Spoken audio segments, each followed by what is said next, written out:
2:30, so I think good afternoon, good evening, good morning, everyone, dependent on which time zone you're coming from. Welcome to all of you who have joined in for this webinar, which is part of the 9th National Bioethics Conference and the 5th Global Mental Health Summit. This year's joint and hybrid conference focuses on the theme Center Staging Human Rights, Ethics, Law, and Policy in Mental Health. And it really offers a unique opportunity for us to reflect on and to discuss priority areas in ethics and mental health. This is a very exciting edition of the conference because it's co-hosted by the Forum for Medical Ethics Society, along with leading civil society organizations such as the Banyan Academy of Leadership in Mental Health, the Center for Mental Health Law and Policy, and Sangat. I'm Urvita Bhatia. I am going to be with you throughout the sessions today. I am a research fellow based out of Sangat in Goa.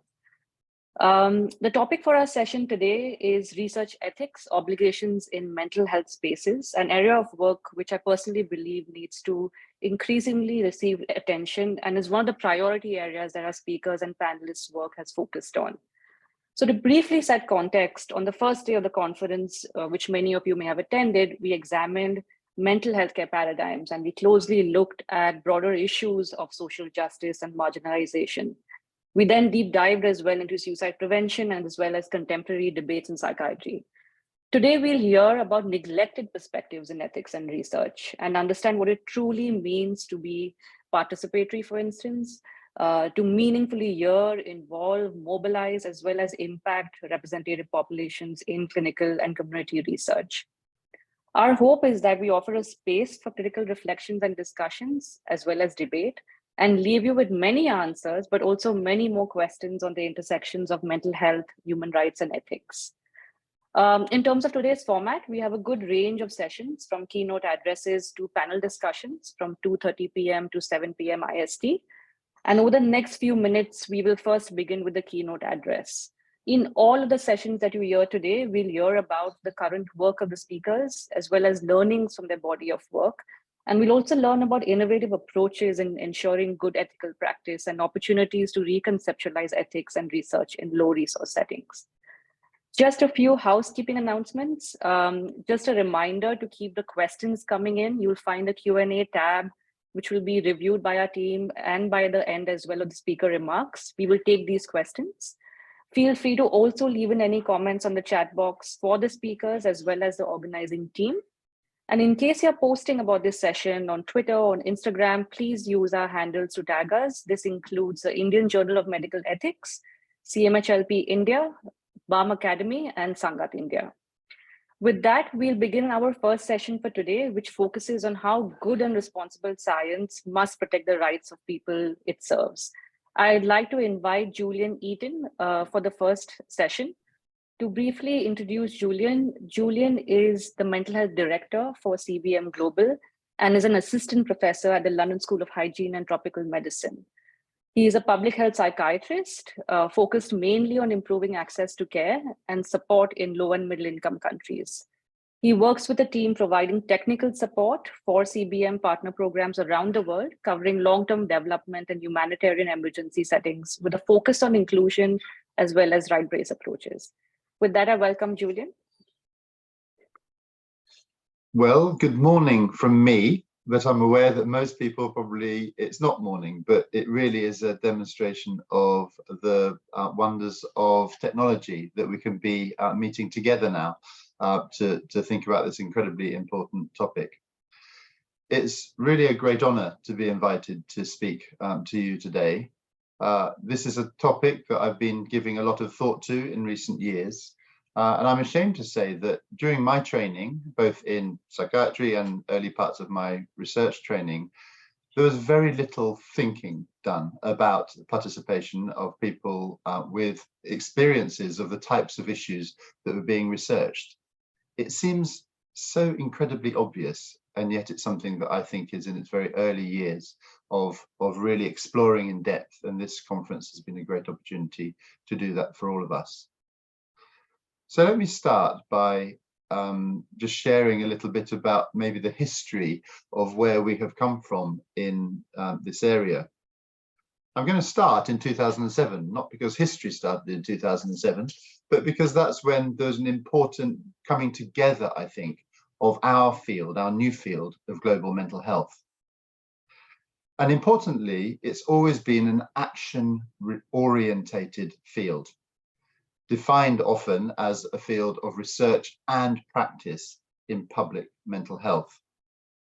And the big announcement, the big call for action at the end of that initial meeting that was held to launch a series of papers exploring this area, which was really a foundation of where we planned to go, was a call for action to scale up coverage of services and to strengthen protection of the human rights of people with mental disorders.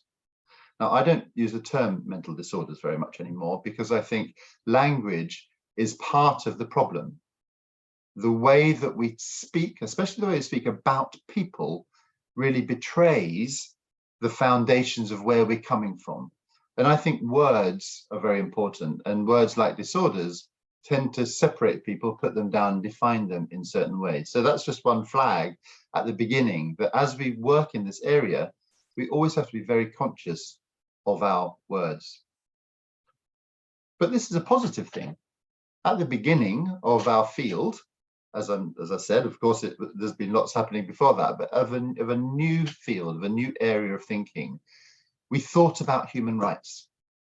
And it was seen as important because often this is an issue that has been a shame to our sector, a shame to people who are seeking to provide support for people with mental health problems, is what has been done in the past and what continues to be done, both in environments of families and in communities, and also the places where people should be getting help and support, including from professionals in mental health and from governments who have a responsibility to look after and support people.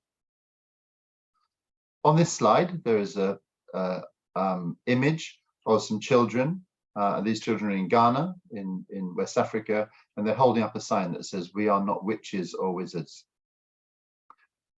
I put this picture up because it's one of the examples of these kinds of abuses that are often very stark, especially with people who are homeless, for example, with quite severe and enduring mental health problems. But these are children whose behavior has been seen as unacceptable within their communities. And rather than there being a sense of understanding where their behavior is coming from, maybe it's because of social determinants, maybe it is because of a mental health problem, they are outed. And cultural background is often a part of why people are thought about in certain ways. And some of these children are terribly abused because of being thought to be possessed.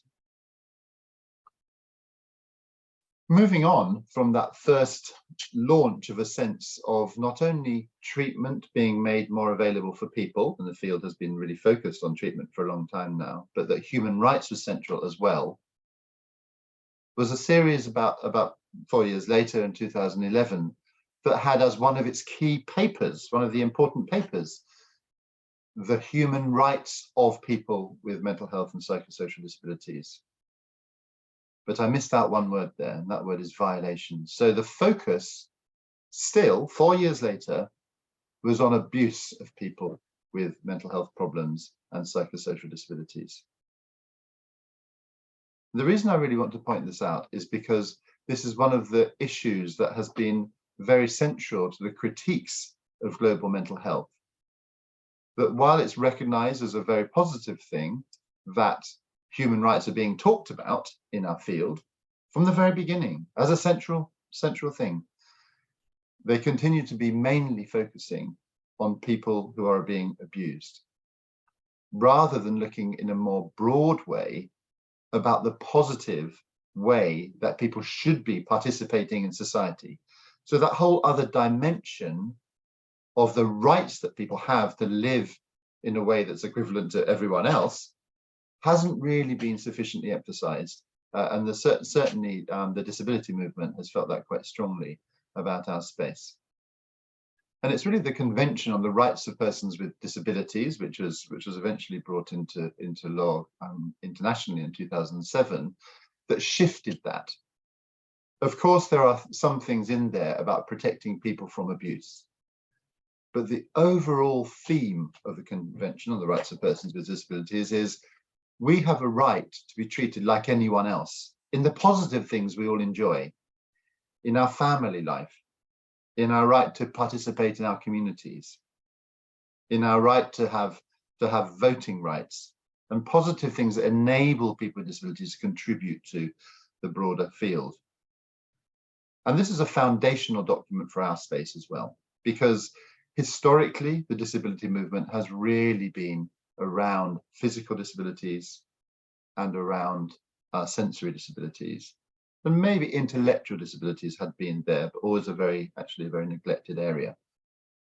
But it was with this document that the movements of people who've historically fought against psychiatry because they felt terribly abused by psychiatry, by efforts to support them, became a part of the fold of the global disability movement. And I think that really transformed our relationship as a health field with people with disabilities, people with psychosocial disabilities, people who have a self-identity as a person with a mental health problem, but who does not want to be defined as a person just with a diagnosis whose only way of being thought about is as a person receiving treatment.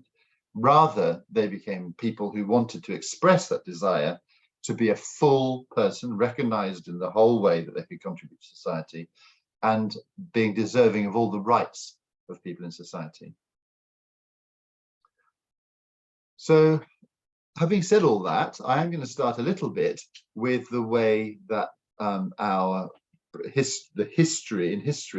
psychiatry and mental health services have treated people. I'm not going to dwell on this in any great detail because I want to move on to solutions.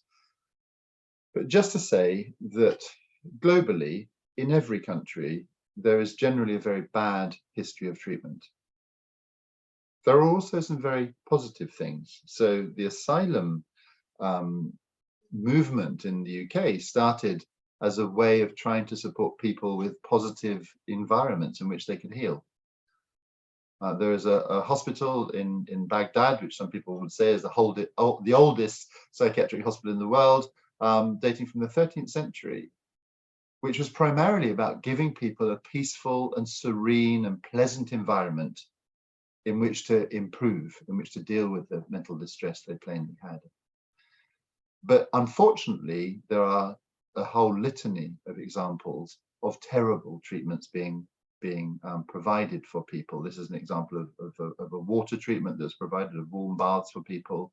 But there's, as many of you will know, people who've undergone terrible surgery, for example, or very debilitating medical treatment like insulin coma therapy, people who've had to endure holes being drilled into their head, all sorts of terrible things. And the reason I mention this is because we would never, ever consider doing this to people who we considered to have a view about what was being done. People often participated in this because they were desperate, they were looking for a solution, but because the power relationship between them and the medical establishment, or the traditional healer in some countries, or a spiritual healer in other countries, the power imbalance was so big. And there's assumption of science or spiritual solutions or traditional solutions being so important and right that people were willing to put up with being treated terribly. So that's in health, that's in services for trying to improve people's well-being. Unfortunately, in science, similarly, terrible things have been done to people in the name of science, in the name of trying to find solutions to make them better. Now, sometimes that is just an outrageous ethical disaster. For example, people being used for experiments in Nazi Germany, or in the southern parts of America during what was effectively apartheid. And that has been rightfully shamed, and many of the ethical codes that we now use came directly out of those abuses that were being perpetrated on people then. But I want to suggest that bad science is also an abuse. if we don't properly have a good sense of the needs that people have, their priorities, then we end up asking the wrong scientific questions. And then we start doing science that might be good in its method, but it's a waste of money, it's a waste of resources, it's a waste of everyone's time. And more importantly, it puts people through a process, even if it's the inconvenience of filling out a survey, but sometimes it's having medicines tested on them and more serious interventions that shouldn't have been done in the first place. So what I'm going to talk about for the rest of my talk is really about how we can get out of this terrible history, how we can reshape things so that we don't make the same mistakes as in the past. And my contention is that the way we do that is proper, meaningful participation of people with lived experience. I'm talking particularly here about services research, which is what the field of global mental health is particularly interested in. Remember, its first call to action was about improving coverage, and that coverage must be of helpful, useful things that make people better. I'm not necessarily talking about all lab science and other science, but particularly services research is very important. I would say that basic theoretical research also needs to have a strong steer from people affected with these conditions, again, because they hold expertise that scientists who have never had the experience themselves might not hold. So this is a great opportunity.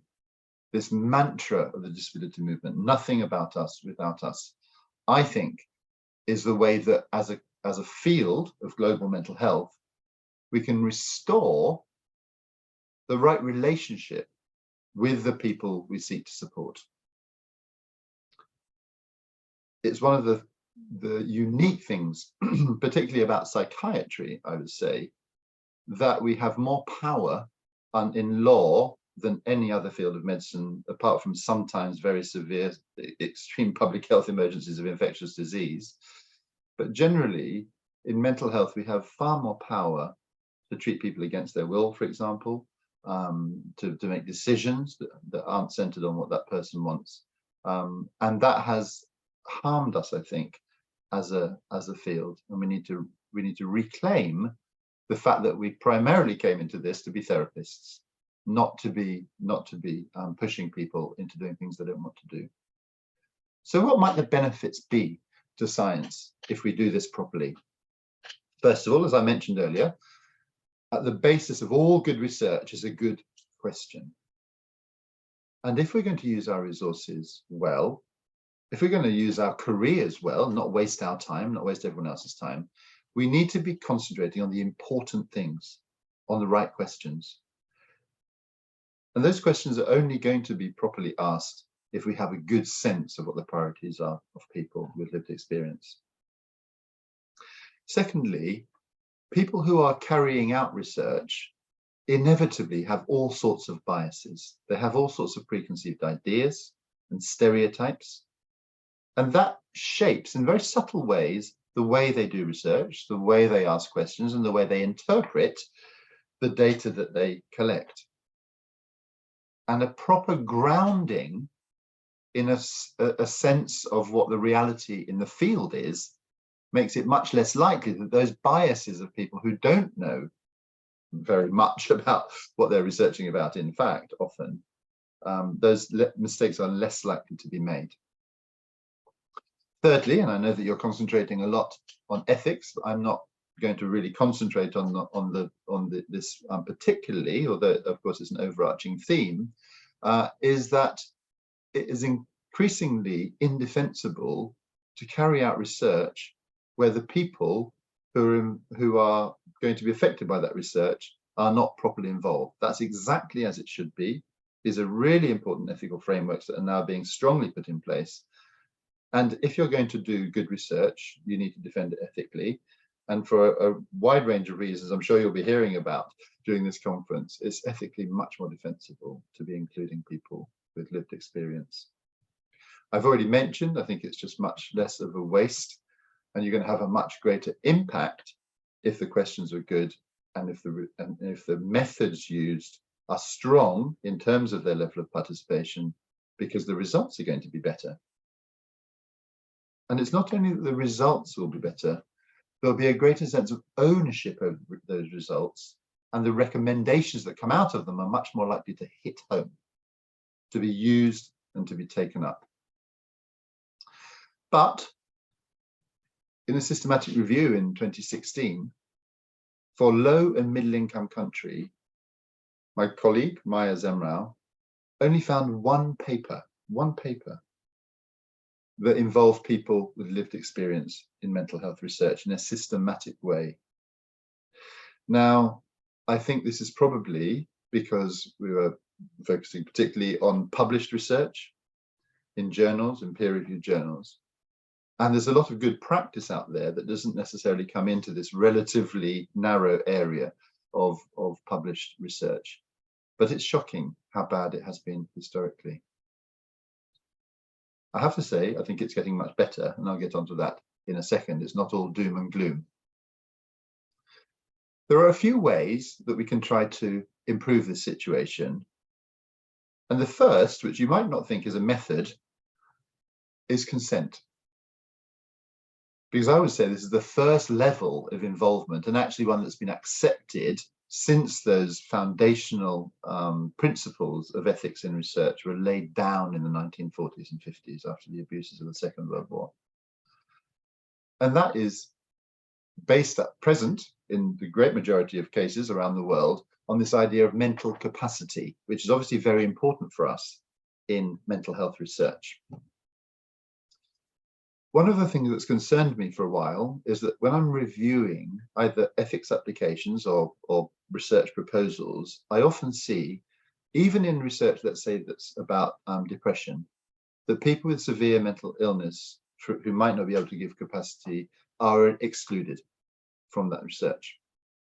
My concern then is that whether it's research about other mental conditions or about physical health or other research, we know very little about that particular group of people.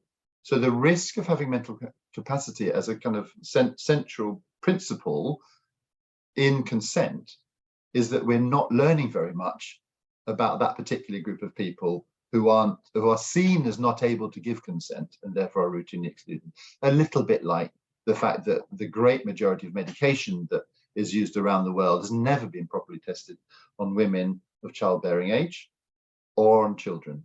And so we're guessing when we use those medications on those group of people who've never been really properly involved in the science of discovery around how those molecules work. Of course, I'm not suggesting that mental testing and understanding mental capacity, people's ability to properly give meaningful consent is not an important thing, but I think it raises some important questions. And in this particular section, I want to say to you that I'm not sure of where exactly the answers are, but I think we need to explore some of these issues. The alternative way of thinking about consent is the way that the Convention on the Rights of Persons with Disabilities thinks about it. And that wants to move away from this idea of mental capacity, which apart from in this area of research has often been used as the reason for the state taking over the right to treat someone against their will. I want to move away from mental capacity to legal capacity. The fact that people always have rights, whether or not they have mental capacity, they always have rights. And that's a really foundational principle. The question is, how does that apply to those of us who are thinking about research? Because legal capacity is normally thought about as a kind of fundamental principle to avoid coercion in treatment. But people aren't forced to do research. It's something that they might choose to do to benefit wider society. So there is an idea of the will and preference. Would this person likely want to participate in this research? Is it something that they are likely to want to do? And we think about doing that through a process of supportive decision making. So whereas deciding someone doesn't have mental capacity and therefore either can or can't make a decision, that's often called substitute decision making. We need to move towards a situation where we come alongside people and work in an honest way to understand what their particular preference might be. And I think, of course, it depends on the level of intervention, the risk of harm, for example. But I think we should be thinking much more in this broader way about how people with mental health problems participate in research. Is it what they want to be doing? And thinking much more about their positive rights rather than just about mental capacity. The second major method, and this is something I'm sure you'll be hearing much more about, is co-production. Now, this is a word that has been used to mean slightly different things, and I could have listed 8 different definitions of co-production, but I think it's a bit like stigma. It's one of those words that if you try to define it in a very detailed way, you need to write a PhD, but actually everyone understands. And the principle of co-production is working together for an outcome, rather than having one person doing something for other people who don't have any say in it. And there are some major principles that underlie that. First of all, equality, that basic recognition that there are experts by profession or by being scientific researchers and methods, but there are also experts by experience. And those are equally valued things, assets that people bring along to the relationship and the process or the piece of research. That we recognize and appreciate diversity, and diversity of voices strengthen the work we're doing together. That we often need to work in practical ways to make sure people who have relatively less power can participate, and that those people could also benefit, must also benefit from processes of research which have historically benefited researchers, their careers, maybe their chance of getting a future grant, but not really the people who've invested time and energy in participating in research. And that the other foundational principle of it is that you cannot do it as an afterthought. It must be right from that research question fashioning, right through thinking about how methods are going to be applied, right through the process of analysis, and right into thinking about the conclusions you draw from the results. And the third method, which I'm not going to talk about at great length, is participatory action research. And this really takes research into the field. And it recognizes that whereas sometimes those of us who are very immersed in research and spend our whole lives doing research, we can only think about research for research's sake, whereas actually it must be rooted in changing the world. It must be rooted in the impact it's likely to have. And again, I'm really talking mainly about services research. There are, of course, reasons to examine the inner workings of the atom, which might not have very immediate application. But here we're talking about ways of doing this research that feeds into the field of global mental health. So this cycle, not just of a short-term project that starts and finishes, but that we're working in a broader process of bringing about change, of including people in that process of bringing about change, and that research is a part of a bigger movement than just research for research's sake. As I said earlier, I do think we're getting there. There has been, I think, a revolutionary change, even since that 2016 systematic review, in the degree to which it's accepted at the highest levels that people must be involved in research. Now, some of these high-level documents I'm talking about here, the Convention on Rights of Persons with Disabilities, the Sustainable Development Goals, the Mental Health Action Plan of the WHO, are not just about research, but this principle of people being involved in processes that affect them is both about research and about services. So that's accepted at the highest levels. I submitted a paper very recently to the British Medical Journal, and in order to get through the submission process, I had to state how people with lived experience had been involved in my research. And I actually would not be able to submit it both without that statement and a statement positively stating that I had. That it wouldn't be possible for me to submit research without stating that people had been involved in the process. So journals often have those policies. And the process of research ethics applications for successfully applying for a grant also often involve demonstrating how you are going to include people with lived experience, with patients, clients, people with an interest in this area are involved. And that means it's incumbent upon all of us who are researchers to get good at this, to learn how to do it well, to speak the language well, to really understand how to describe to people who are considering our applications that we really know what we're talking about, and we're going to do it really properly because of some of the challenges that there are out there. The first and main one, which you will be aware of, is the whole issue of power and status. The reason why people have put up with the terrible different types of treatment that have been given out in the past and continue to be is because of power. And that continues to dog this area where we are trying to involve people who, in general, in most societies, have a low status, alongside doctors and professors who generally have a very high status. How do we get around that issue of power?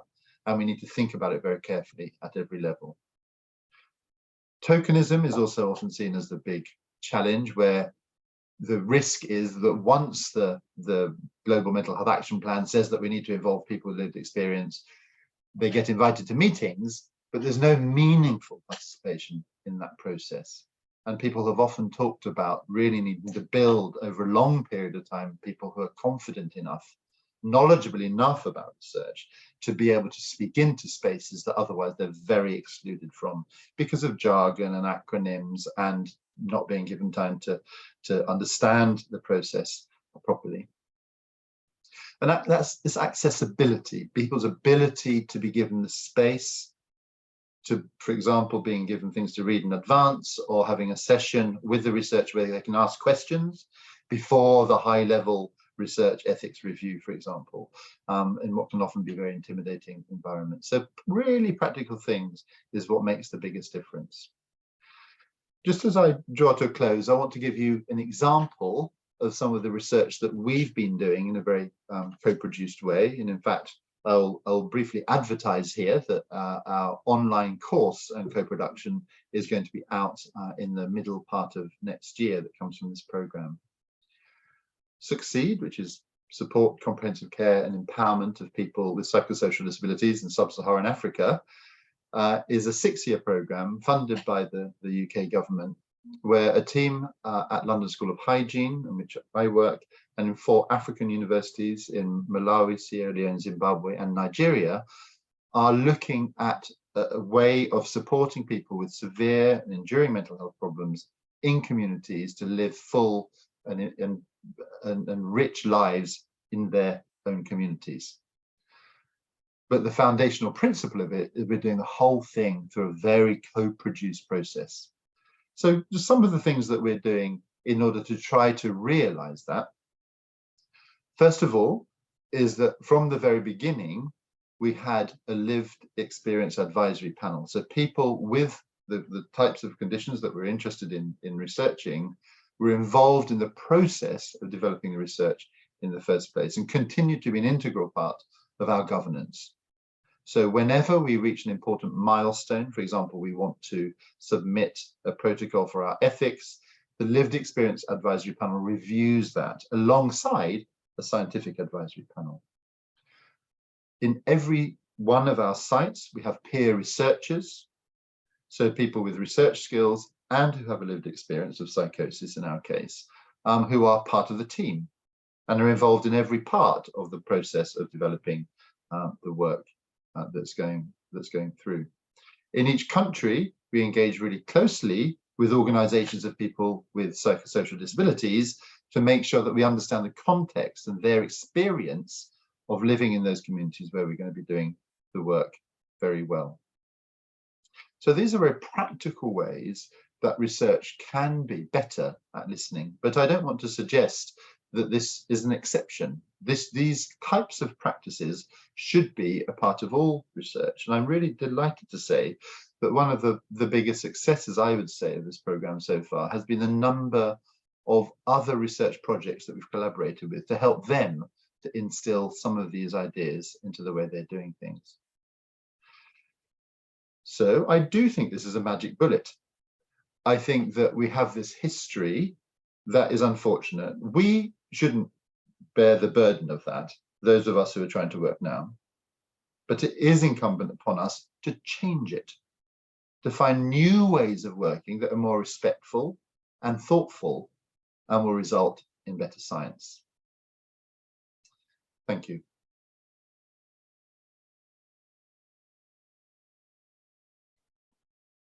Thanks, Julian, for that very exciting talk. I think you very neatly covered historical as well as contemporary perspectives on the rights of people with mental health problems in the context of research. I do have a few questions, but I will first request you to take the questions that the audience have put forth. So I will read these out. Aruna asks, you mentioned the use of the term mental disorders, which might be discriminatory.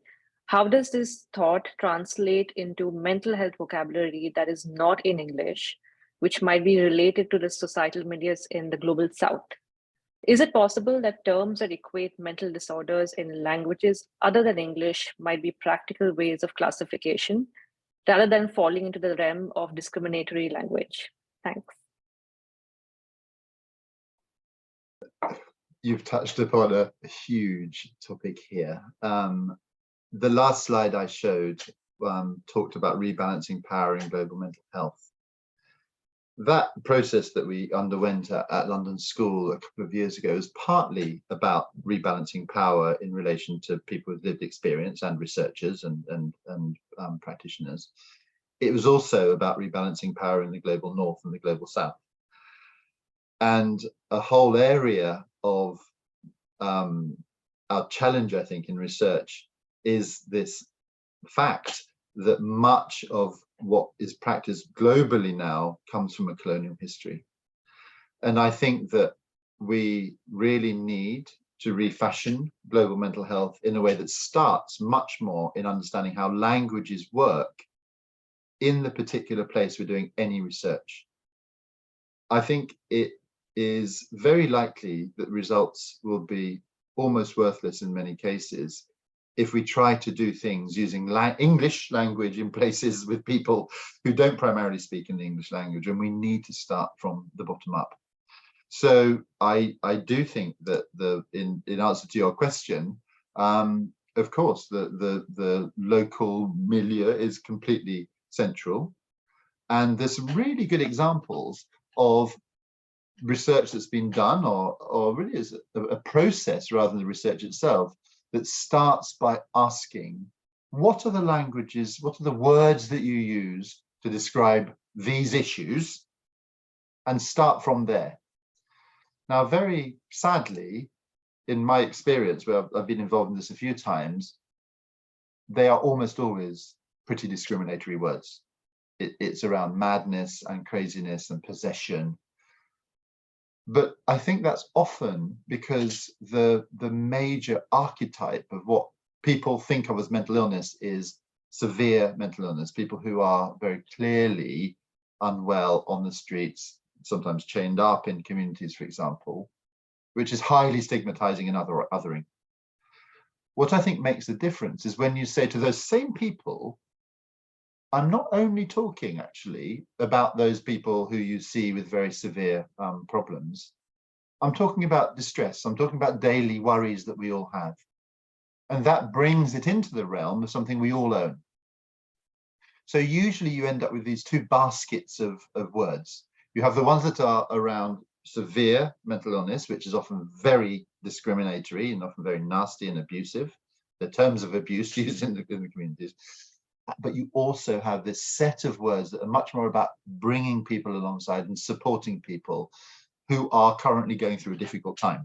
And I do think it's possible to use both of those words, but to bring that sense of it's not only severe mental illness we're talking about something we all go through as well. And that can be a much more inclusive set of words. I could talk about this for a long time. I will stop now, except to say there's a whole very interesting area of efforts to change words. So, for example, in China, really important work was done about epilepsy, where the word in Chinese for epilepsy was around spiritual possession, or even being like an animal. And a process was carried out of inventing a new word let's think of a new word that's better, that defines what we're talking about in a much more accurate, but also less discriminatory way. Right, thanks, Julian. Another question, this is by Purnur.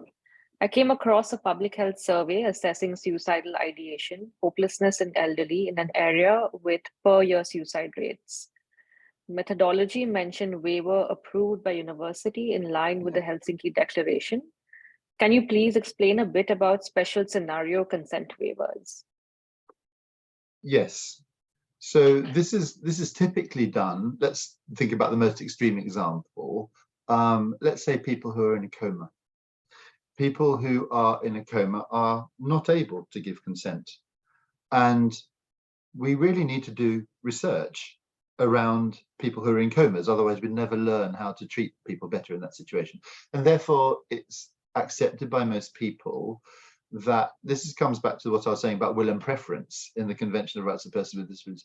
That person would probably want to participate in research, and the consent is acceptable from another person, usually a family member. Now, sometimes professionals are allowed to participate in that kind of waiver process, and it depends on the level of intervention. And if you're going to be causing people pain, you're very unlikely to be able to get to do that. But it has and can also be applied to people who are not unconscious, but are not judged to have mental capacity. Again, because it's really important that we do research. So children, for example, might not be seen to give be able to give the same consent as an adult, but with their parents, they're able to do that. People with dementia, for example, again, might be seen as able to participate to a level, and a waiver is given for someone else to make that consent. Now, I would argue that that is best done underneath this umbrella of the Convention on the Rights of Persons with Disabilities, still seeking to provide supportive decision-making, understanding what that person would want. For example, asking people who knew them before, rather than only making a decision on their behalf because of the nature of the situation. We should still strive to understand what that person's will and preference would be. Right, thanks, Julian. The next question is, how do you ensure people with lived experience are involved in research papers, i.e., does it have to be a declared diagnosed disorder? Does a piece of research have to involve beneficiaries? I mean, the short answer is that, yes, I think research should involve beneficiaries, unless there aren't any clear links with beneficiaries in the research. So I gave the extreme example of research about the inside of an atom. And there might be some parts of mental health research that's very biological, for example, but I would still say it's helpful to shape the direction of research. But certainly any research that's around services, around interventions where people are involved, yes, I think they should be involved, and I don't see any reason why they wouldn't be. When you talk about whether people have a declared diagnosis, that is a fascinating question, because one of the issues that people often have in the disability movement is they don't want to be defined by that diagnosis. And so you end up in a situation where self-declaration, self-identity is where people are comfortable with participating on the basis of them saying, this is where I define myself in this. And that can be problematic if you're doing a randomized controlled trial where a particular diagnosis is an essential component of participation in that trial. So that can be an issue. But I would say that generally, if you have a way of inclusion exclusion criteria, people who fit into your inclusion or exclusion criteria are your participants. They should be involved, and just by becoming a participant, they're kind of declared already. But you're absolutely right. We shouldn't force people to declare or to accept a diagnosis before they can participate in research. So the specific participants, it's usually pretty clear. But for example, on your advisory panel, you wouldn't necessarily force people to be declaring having a diagnosis in the same way as you might for your research participants. Thanks, Julian. I forgot to mention the name of the participant. It was Shreya, who also commented that BARM, which is the institution that she perhaps works in, engages in participatory research with people with lived experience of homelessness and mental illness. And she does hope to work with you in the future on this. Right. So we actually do not have time, and we have quite a big question. Just wanted to see whether you'd like to take it, which is an anonymous person would like to ask, how does one decolonize mental health? I think that should be the theme of your next year's conference, because I'm not going to answer it in 1 minute. The only thing to say is that these two things are intimately connected, because they're about power, they're about voice, and that sometimes is voice that's based on coming from a part of the world that hasn't historically set the agenda for global mental health, and sometimes it's because of an excluded group, like being a person with lived experience.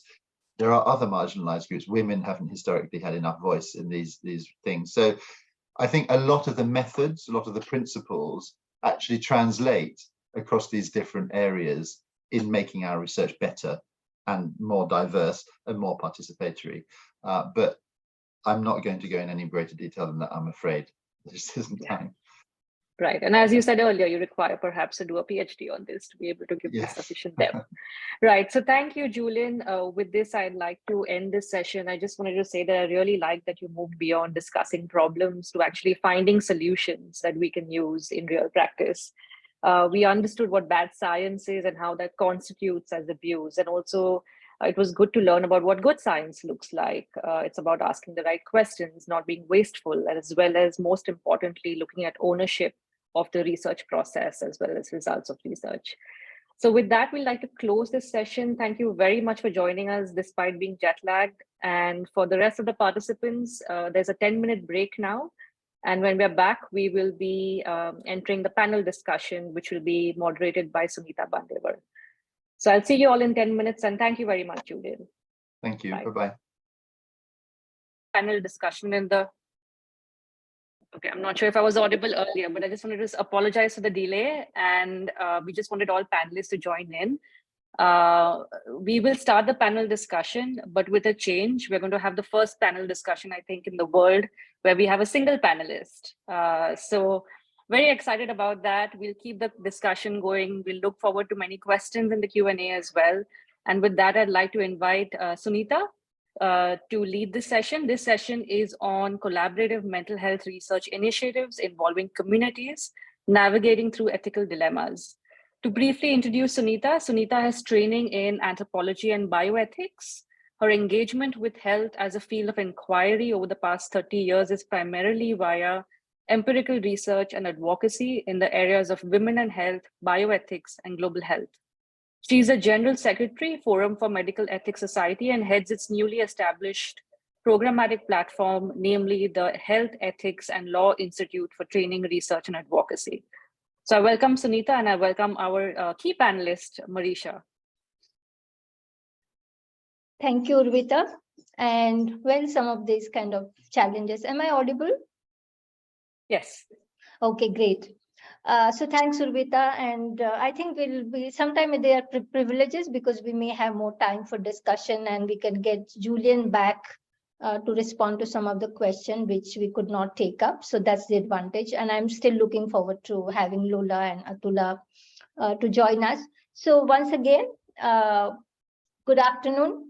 A warm welcome and greetings to the esteemed panelists and Marisha, basically you, on behalf of the organizing committee and the co-host of the 9th NBC and 5th Global Mental Health Summit. This is 45 minutes long session on one of the most important thematics in the contemporary context of ever-increasing multidisciplinary and collaborative research, namely collaborative mental health research initiatives involving communities. And we are going to look at some of the ethical dilemmas therein. So we are privileged to have speakers, and we hope that we'll have other two speakers joining in. And they have wealth of expertise and experience of working on the ground in resource-limited settings from the global south, and the same time with the deeper engagement with global mental health spaces. And together they will be covering quite a ground on the theme of the session as reflected in the thematics of their talks. Over the past 3 decades, there is substantial scholarship that has evolved on the theme of collaborative research ethics to the extent that it is now one of the niche areas within the research ethics discipline. As many would appreciate in the audience and as panelists, the very nature of research enterprise, and we've heard so much about that from Julian, that the enterprise consists of various stakeholder of constituencies, and the relationship amongst them, which are asymmetrical, loaded with power asymmetries across various axes, such as access to knowledge, not so much about the expertise per se, and resources on the one hand, and much more complex relationships or lack of relationship with study participating communities. The discourse on collaborative research ethics is rooted in the recognition of these inherent complex inequities amongst research stakeholders or constituencies, and it responds to address them through normative research ethics discourse, and also attempts to develop various operational tools and guidance with the hope that these imbalances in the relationship can be taken care of. To my mind, it is 90s or early sort of late 80s with the advent of international HIV/AIDS research that necessitated to engage with these issues, center staging communities and researchers from LMICs. The overall structure of the session, and I'll sort of, we were thinking that we'll have 3 back-to-back presentation and we'll open the floor for conversation. Now, since we have only Marisha with us, I'm going to really start with Marisha now. So Marisha, welcome again. And I'm just going to do a bit of your introduction. I'm sure that audience has been reading through the bio sketches that are available on the website. So Marisha, researching the ethics of involuntary admission, and that's her topic of today's talk, researching the ethics of involuntary admissions and democratization of access to care, walking a tightrope. Marisha is a bioethicist and qualitative researcher with a doctorate in population health from University of Oxford, where she studied ethical considerations in decision-making for involuntary psychiatric admission. Her interest areas include mental health care ethics, research ethics, and harm reduction ethics. She currently works as a research fellow at the London School of Hygiene and Tropical Medicine. And in this role, she led the development of a clinical guideline to improve access to opiate substitution therapy in acute hospital settings. Earlier, as a research associate at the Kennedy Institute of Ethics, Georgetown University, Marisha worked to develop ethics guidance for the responsible and equitable inclusion of pregnant participants in clinical research. With that brief introduction, and she has a lot to her profile of the work and the contribution she has made. And I'm particularly delighted because we are being in bioethicist kind of space, bioethics spaces. I know the community at eTalk Center, and we have friends there who also did the DPhil. Marisha, you're senior probably. And so I'm particularly delighted to welcome you here. So over to you, and you probably have a little more time because otherwise I was just going to allocate 10 minutes to you. So have a little more time, and then if we don't get our other friends on board, we'll open it for the conversation with the audience, and probably we can also have Julian back in the conversation. Over to you, Marisha, please. Great. Thank you so much for that really generous introduction, Sunitha. I really appreciate it. So I'm really, really honored to be here. I'm just going to, as always, do my best to share my screen and probably not succeed. Can you all see those slides? Yes, we can.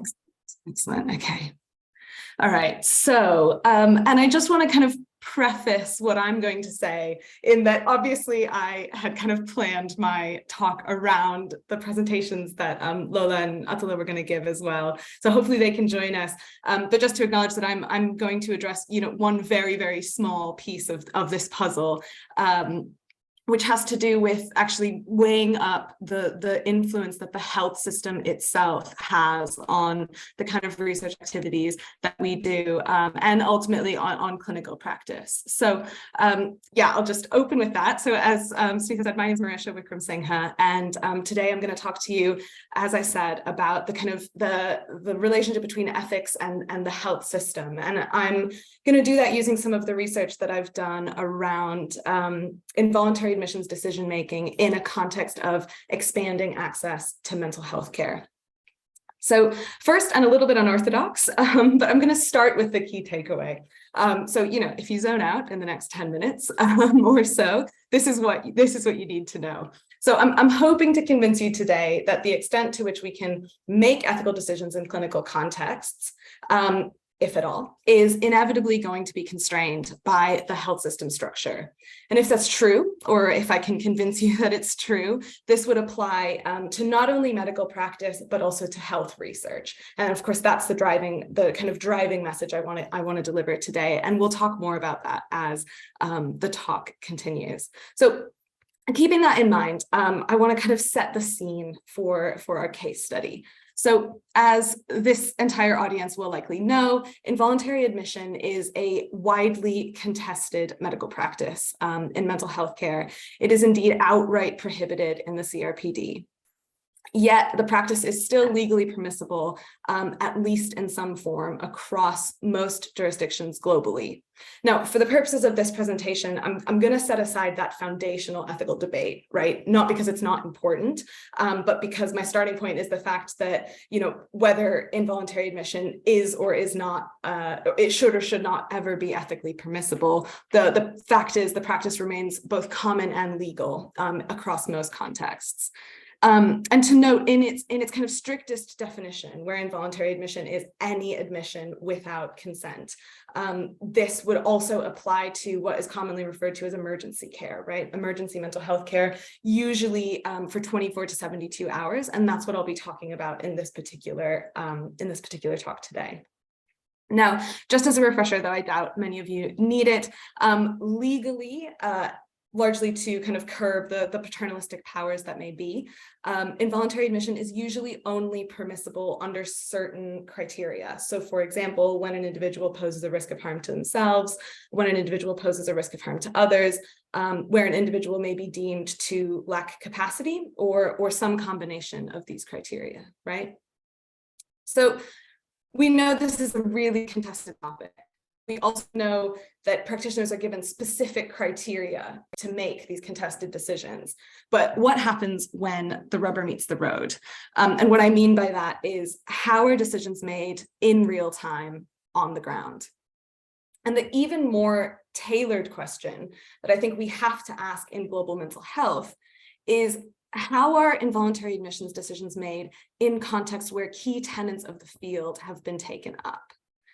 And by this, what I'm referring to is the widely promoted model of service delivery within global mental health. So this image will look really familiar to many of you.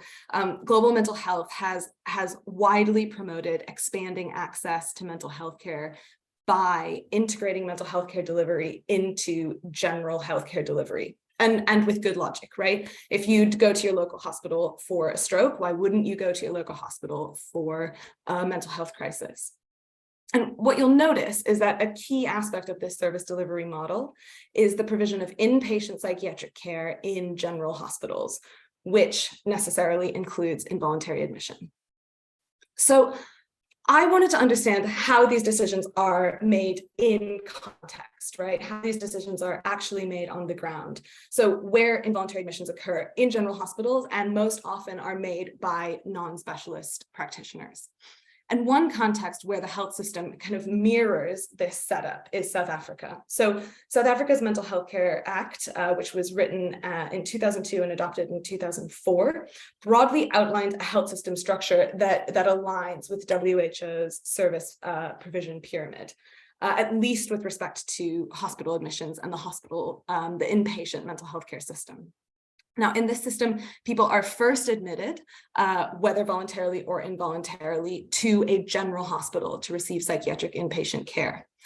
After 72 hours, patients who are involuntarily admitted are then reassessed for referral to the psychiatric hospital.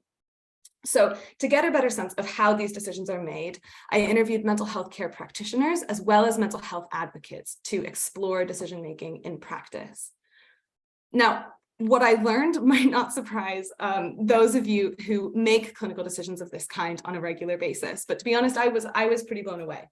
So yes, practitioners do use legally prescribed criteria, right? Is this person likely to hurt themselves? Is this person likely to hurt others? Which, just to say, are also kind of widely contested risk determinations themselves, notoriously subject to sort of prejudicial views and so on. But I'll leave that to say that what struck me the most is that practitioners are also weighing up a range of extra legal factors, primarily with respect to the health system structure itself. So practitioners reported making their admissions decisions based on whether there might be the possibility of referral. Practitioners reported making decisions based on whether the admitted individual might have access to specialist care in the general hospital, whether because there is a specialist on staff, or because the specialist might have have a visit scheduled to the hospital later that week.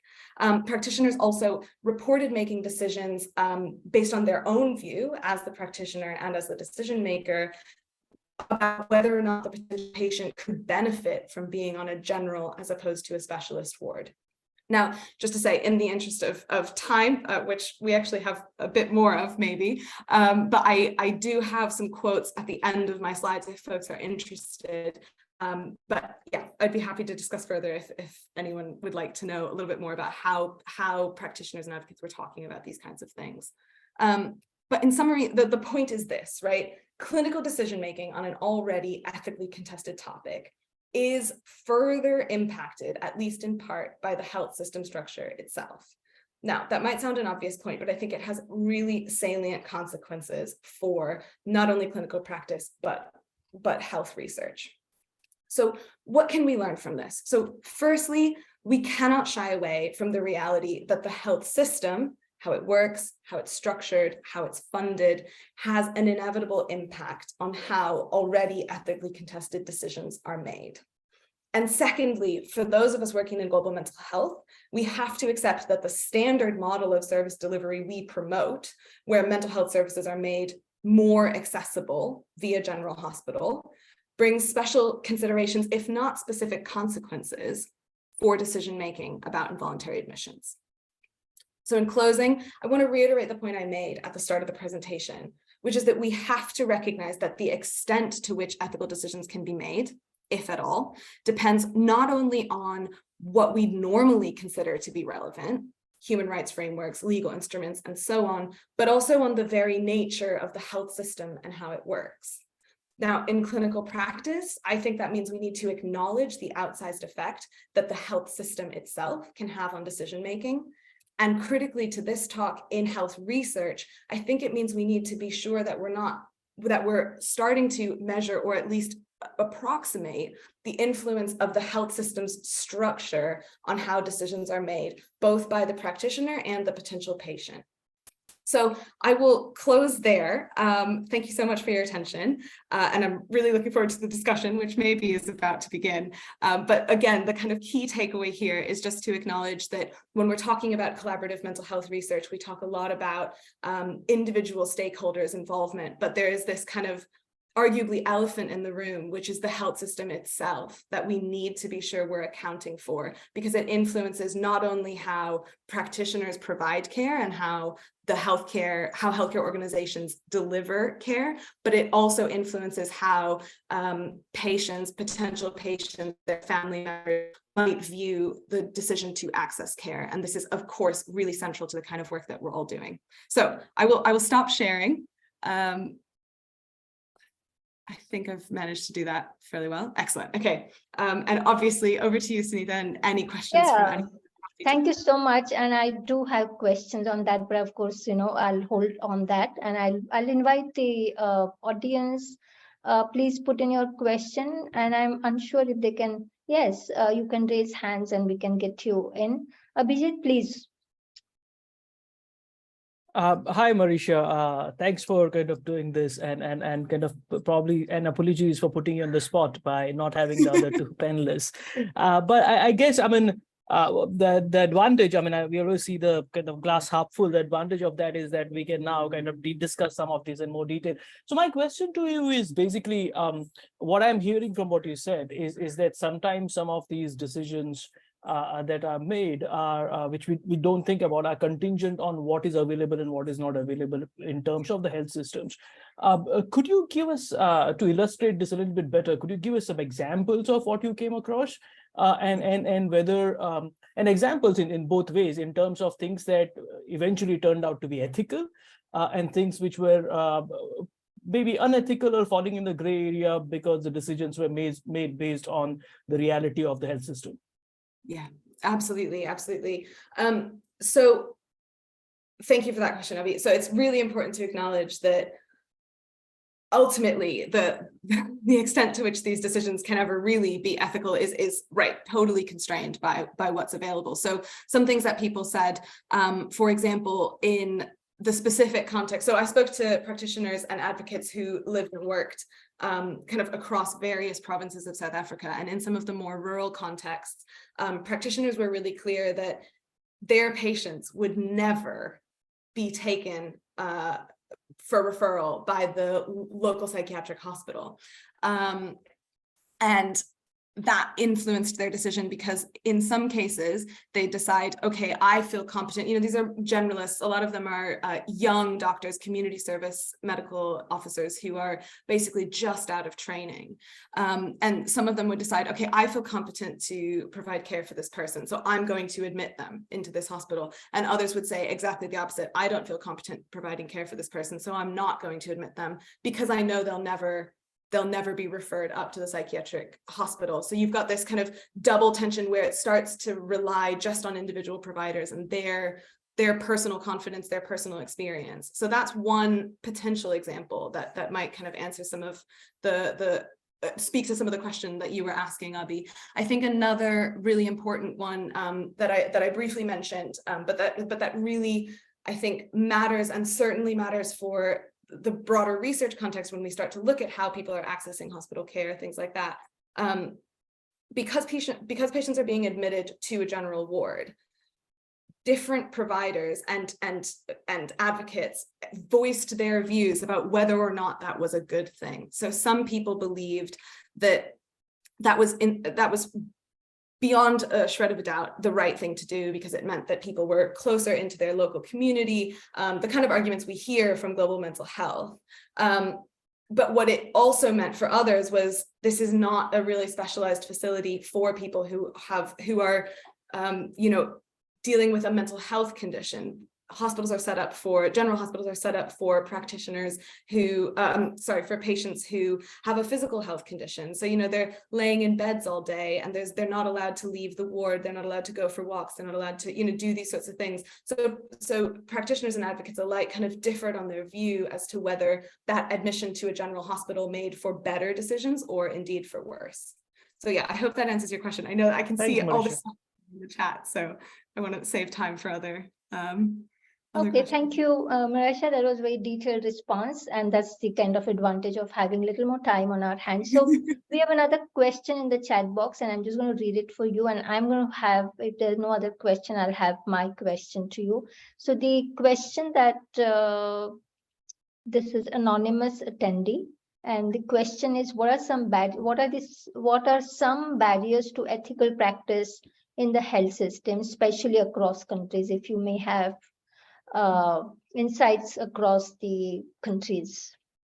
Yeah, absolutely. That's a great question. So I will obviously just first say the research that I did was specifically in South Africa. So I don't have a strong sense of sort of a comparative evaluation, but I think some potential lessons that that one can draw from that case study that might apply elsewhere would be around, of course, not only how the health system is structured, but the inevitable and always point of how many resources are being poured into the system, of course, is going to constrain or shape what kinds of decisions can be made.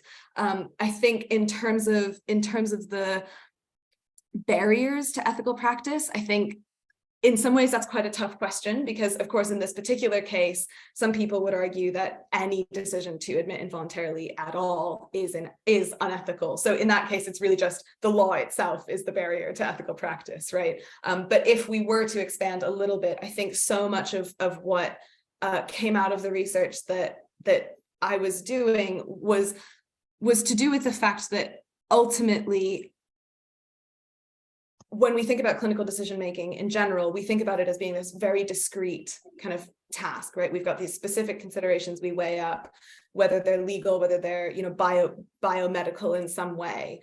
But what just became really obvious was that there's no way to make those decisions in isolation. So perhaps one of the key barriers that we see is that depending on how the health system is structured, depending on how we've decided to organize our delivery of mental health care, the extent to which those system considerations kind of influence or infiltrate that, what we think of as a sort of pure ethical decision, is going to vary. So I don't know exactly if I can answer the question of what are the barriers, but I think it's important as we move to improve systems, both through research and through our practice, to start thinking about the ways in which some of these systems-based considerations start to seep into the kinds of decisions that we make, and start to think about whether that's right or wrong. And to be honest, I think it depends. I think it genuinely depends whether that system-based consideration makes for better or for worse ethical decision-making. Okay, thank you. I hope that answered the anonymous question. Please feel free to write back if not. So I think there are going to be hands raised. I'm waiting for I'm not able to see them, but I'll sort of, there's some access issues that our reporters are taking care of. So in the meanwhile, I'll use my sorry, privilege. Sunita, there is Aruna who has been added here, who has a question. She has her hand raised. Okay. She wanted to ask a question by herself. Sure, I can do that. I'm just going to complete my question. And Marisha, you can take Aruna's question first, but I just wanted to put these things on the table. So one is, just because of my training in ethics, I just wanted to know if you had any kind of, in your study, I understand this is your doctoral work and super fantastic work. Not surprised. So 2 bullet points here and kind of comment or question. So one is, in most of our LMIC settings, we don't really have warmed up with the idea of clinical ethics consults or clinical ethics committees in the hospital setting. And that applies to the range of healthcare services and the ethical decision making, all kinds of things, just not for this particular health needs.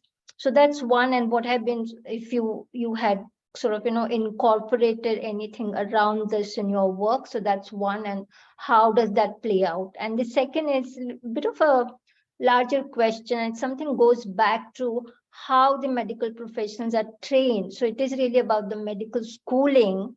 And what's the kind of, one is, the whole legal strand, but it's the most important is, what are our professional integrities within the clinical care settings? And it is very closely linked with what the medical schooling does to the students or the to-be doctors.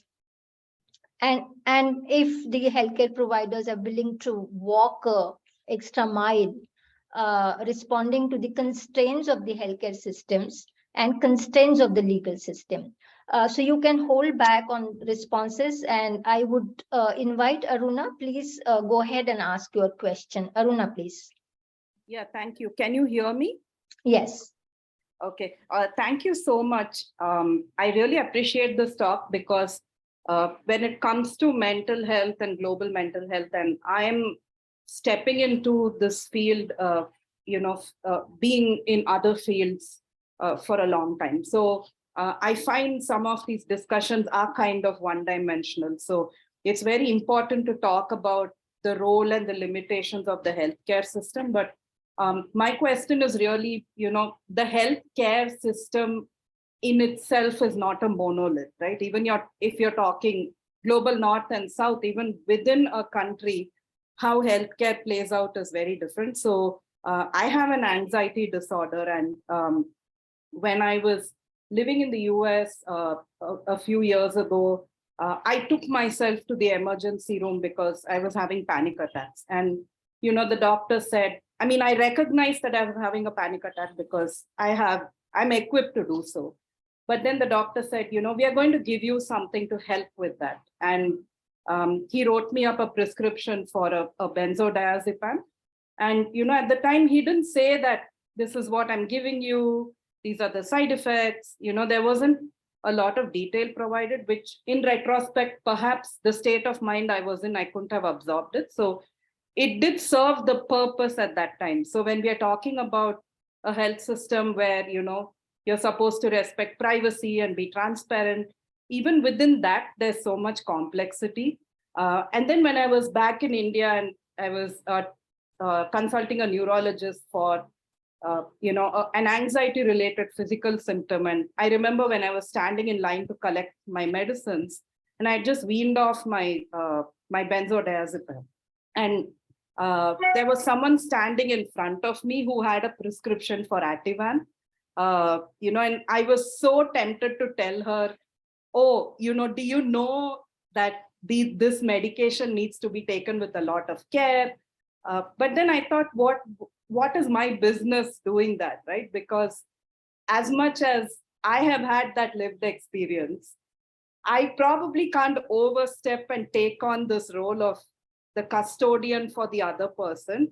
And I don't know how the doctor has prescribed the treatment to them. So I guess these two examples are just to, restate the question that even when you're talking in the context of a health system, there are so many complexities within it. So in terms of your research, how did you account for that or note that? And how did it impact the outcome, or did you note it and say it's something we need to keep in mind? Yeah, thank you so much for that question. And thanks for also sharing your experience. I really appreciated hearing about that. You're absolutely right. A health system is, of course, not a monolith. And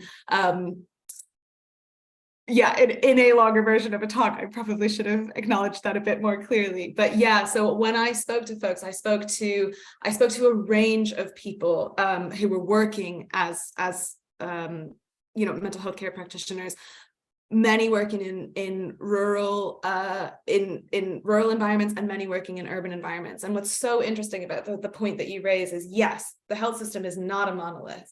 But what's really interesting is that some of the challenges that run through the health system are still fairly similar depending on kind of where you are. So for example, in South Africa, I heard from folks who were working rurally, as well as from folks who were working in urban settings, literally just a mile away from the psychiatric hospital, that it was functionally impossible to get their patients referred to the psychiatric hospital. So the ways that they went about managing that challenge were vastly different, because often, as you might imagine, in an urban setting, there were a few more resources available within the hospital, the general hospital itself, compared to the rural hospital, where that wasn't necessarily the case.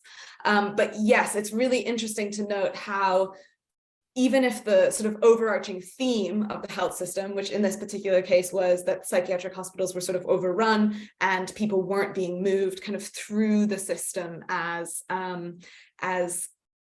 law would suggest, or as our sort of idealized health system might promote, that depending on your setting, people were managing that problem in very different ways. So yeah, I think it's a really, really good point. These health systems are not a monolith, and obviously, in less resourced parts of a health system, you're going to find a very different way of practice than in more resourced parts of the health system. So thank you for kind of raising that. Yeah, there's of course kind of differences there. And in my specific project, yeah, I've spent a lot of time kind of when I was analyzing data, I spent a lot of time trying to look for kind of comparisons between how people were talking about their practice when they were practicing in urban settings versus when they were practicing in more rural settings.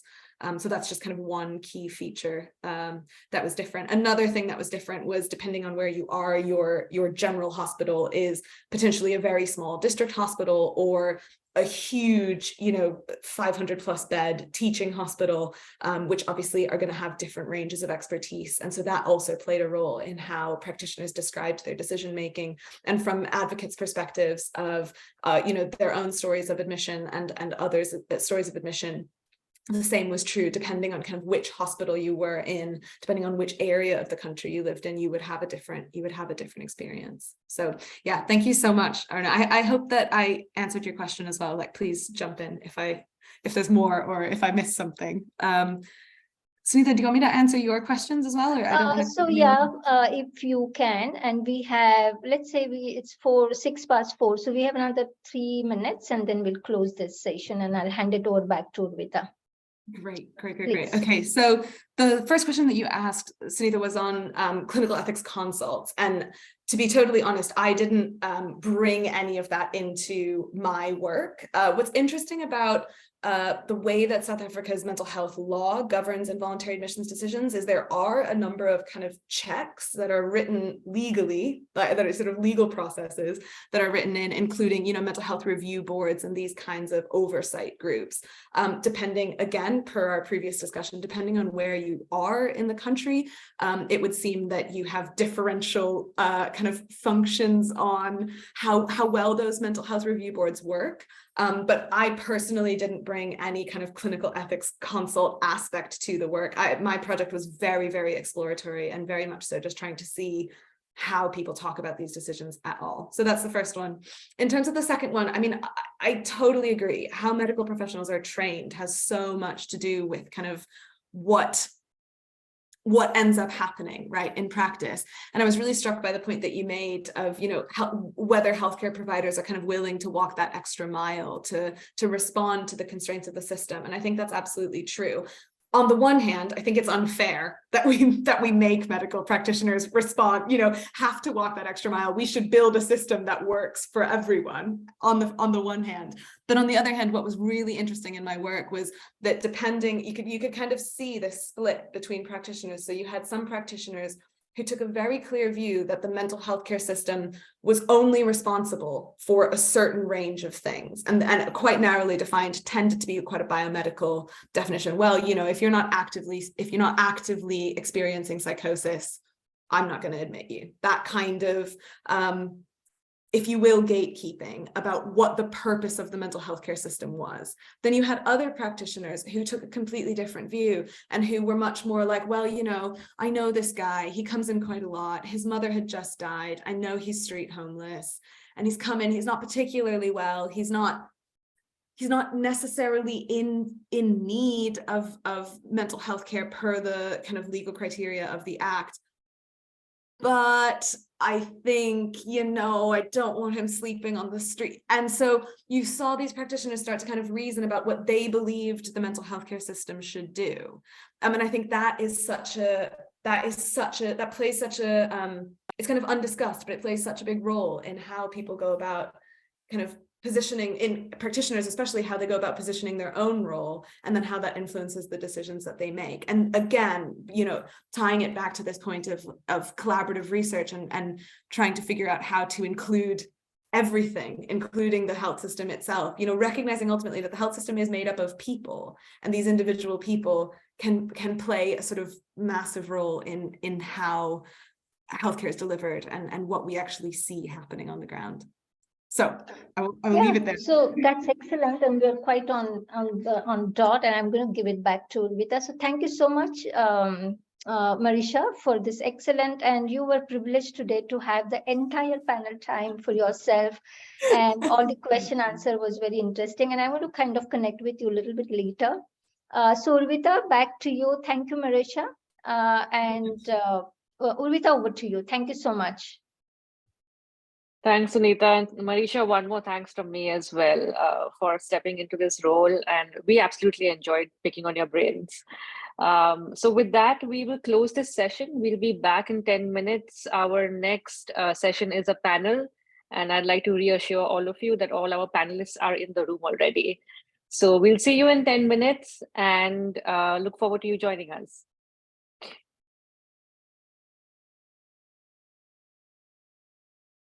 Thank you. So welcome back, everyone. Very pleased to introduce you to our next moderator for the session on Is Participatory Research in Mental Health Truly Participatory? So I would like to invite Rahul Shidai to chair this session. Rahul Shidai is an associate professor of psychiatry at Pravara Institute of Medical Sciences in Maharashtra. And he's a DBT Wellcome Trust India Alliance Fellow in Clinical and Public Health Research. Rahul, despite being unwell, I'd really like to thank you a lot from the bottom of our hearts, from the organizing team. Really appreciate that you have joined in and look forward to the panel discussion. Thank you. Thank you. Thank you, Urvita. Thank you for inviting me. And it's a privilege to moderate this panel discussion. I hope I'm audible. There will be some yes, very clear. There will be some background disturbance at my end because there's a huge road kind of just across my house. So just excuse me for that, but I won't be speaking. So you will be spared of that. So thank you so much for that introduction. What we will do now is we have only like close to 42 minutes from now. And in interest of time, I'll very, very quickly introduce our panelists today. And then after that, we will have 3 sets of discussions. So in the first set, there will be a specific question for each of the panelists based on the kind of work they're involved in. And then there will be a common question for all of them, and they can express their thoughts and opinions around that. I would request all of you to kind of keep typing in your questions as and when they arise in your minds in the chat box. There are rapporteurs who will be collating those questions and will try to kind of address as many of them as possible. Given that we have very little time today, it will probably not possible to address all the questions, but let's see how it goes. We have started well on time. And as I said, I'll very quickly introduce all the 3 speakers in the alphabetical order. So I'll first introduce Audrey Prost, then Krik Lund, and finally Karen Matthias. So I'll first introduce them. And my introduction will be very, very brief because most of them are anyway very famous in the field of global health. You can simply internet search them and you will kind of, they have written hundreds of papers actually. So none of them requires any introduction, but I'll be very brief. That's the reason I'll be very brief so that we can have more time for discussion. So Audrey Prost is a social anthropologist and epidemiologist and professor of global health at University College London. And her area of work is development and evaluation of participatory community interventions. She is associated with, she has been one of the leading collaborators in the EGJUT trials, which have been running for last several years. Krik Lund is co-director of the Center for Global Mental Health, King's College London. He's a clinical psychologist. He's a clinical psychologist by training and has conducted research on mental health policy in low and middle income countries. And Karen Matthias is a public health physician and a researcher with a focus on participation, equity, and mental health in communities. And she has worked in India for most of the last 20 years and is a founder of a very interesting initiative, which is named after a flower, interestingly, Burans. And this is based in Uttarakhand, North India. And she is a senior lecturer at the University of Canterbury, New Zealand. I had specifically requested all of them to kind of send their 2-sentence introductions, and you can see how modest they are in terms of introducing themselves.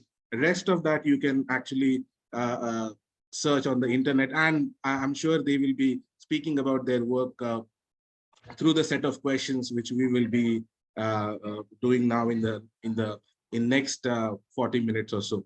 So let me then now start with my first question to Craig.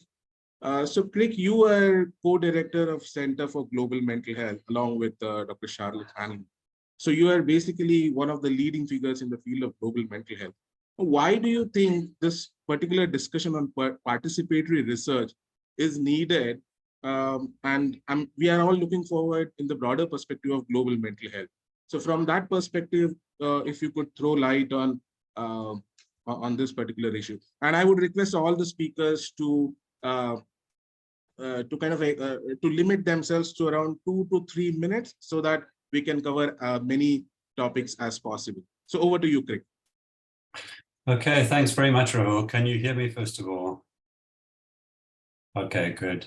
Well, thank you for your kind introduction. It's really great to be on this panel together with Audrey and Karen, and really wonderful to be part of the broader discussion in this conference. So I think it's really vital that we have this discussion about inclusion in global mental health research for a few different reasons.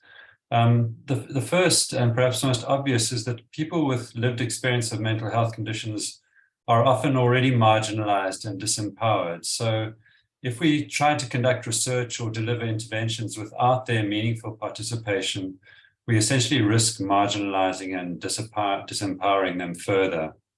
In other words, we may have very noble intentions to try and conduct research in this area, to deliver interventions to narrow the treatment gap or to reduce the global burden of mental health conditions. But in some ways, if we don't include people with lived experience and a range of other stakeholders, we actually maintain some of the inequities which are already present. And my second point is that historically, research in mental health has been conducted on or about people with mental health conditions with very little consideration of their own experience and how they might be experts on their own needs and preferences. And this covers a range of life areas, including decisions around their treatment, their livelihoods, identity, meaningful participation in community life, and so on. And this is my third point, as the field of global mental health really grows and matures and indeed diversifies, I think it's vital that this field and the research agendas around it are shaped in a meaningful way by people with lived experience of mental health conditions. I think this is starting to happen more and more, but I think we still have a long way to go. I think it's very exciting, but I think it's really important that we do this in a meaningful way to make sure that it isn't tokenistic. And I can give some examples perhaps later in the panel around how this could be done. And the final point I wanted to make, just by way of introduction, Rahul, is that I think it's really important when we consider participation in global mental health research that we think in a very broad way. There are so many diverse stakeholders who are involved in mental health. In the words of one of my colleagues, mental health is everybody's business. So policymakers, service providers, users, people with lived experience, families, caregivers are all really important and already need to be included. So when we're thinking about particular research projects or developing research proposals, we need to think carefully about who could participate with researchers in the overall research process. So I hope that answers the question, at least initially, some initial ideas. Thanks, Rahul. Yes, thanks, Craig. And I think it's important to get, for all of us to get that perspective from a global mental health perspective, as the field is moving forward, how people like you who are the leaders in the field are looking at this. I'll now move on to Karen, and she has been working directly on ground in Uttarakhand, the state in the north of India, with people who have lived experience and who have multiple disabilities. So Karen, Craig has alluded to multiple reasons why global mental health is important from a global mental health perspective. But what is your take on this, more from the ground level? Because you are connected to people. I mean, you have been doing this work for quite some time, and despite being someone who is not from this country, you know the language very well, you get connected with people so very well. So we are very interested to know your perspective more from the other side as in you are very much a researcher, but someone who is doing really a ground level. Thank you very much, Rahul, and thanks for setting the scene in such a great way, Crick. I think when I am reflecting on why participatory research is important, I think that one of the most important things that it contributes for me is that it ensures that the research is really grounded in a local context and it meets the needs of local people. I think that for when global mental health started as a kind of movement earlier in the century, there was quite a kind of one size fits all kind of idea. And there's been a huge growing recognition that each local context has its own local needs and local assets, and it's really important to engage with those. I think it's just in terms of justice, I think it's really important because it's a fair way that, nothing about us without us, which Crick has also mentioned, it means that it's a less hierarchical approach, and we know that delivers things that are more meaningful for local people. I think that participatory research also recognizes that expertise is not only about academic or professional training, and there's expertise that people have in that. There's also some really good evidence that when you use participatory approaches, the outputs and programs are more relevant and more acceptable to local people and to people with lived experience, and actually lead to improved outcomes. So for me, there's not many reasons not to do participatory research. Thanks.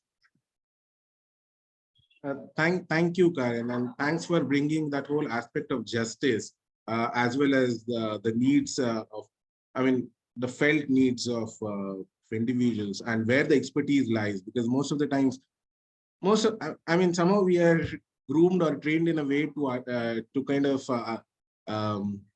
to see that those with degrees have expertise, but probably that's not really the case.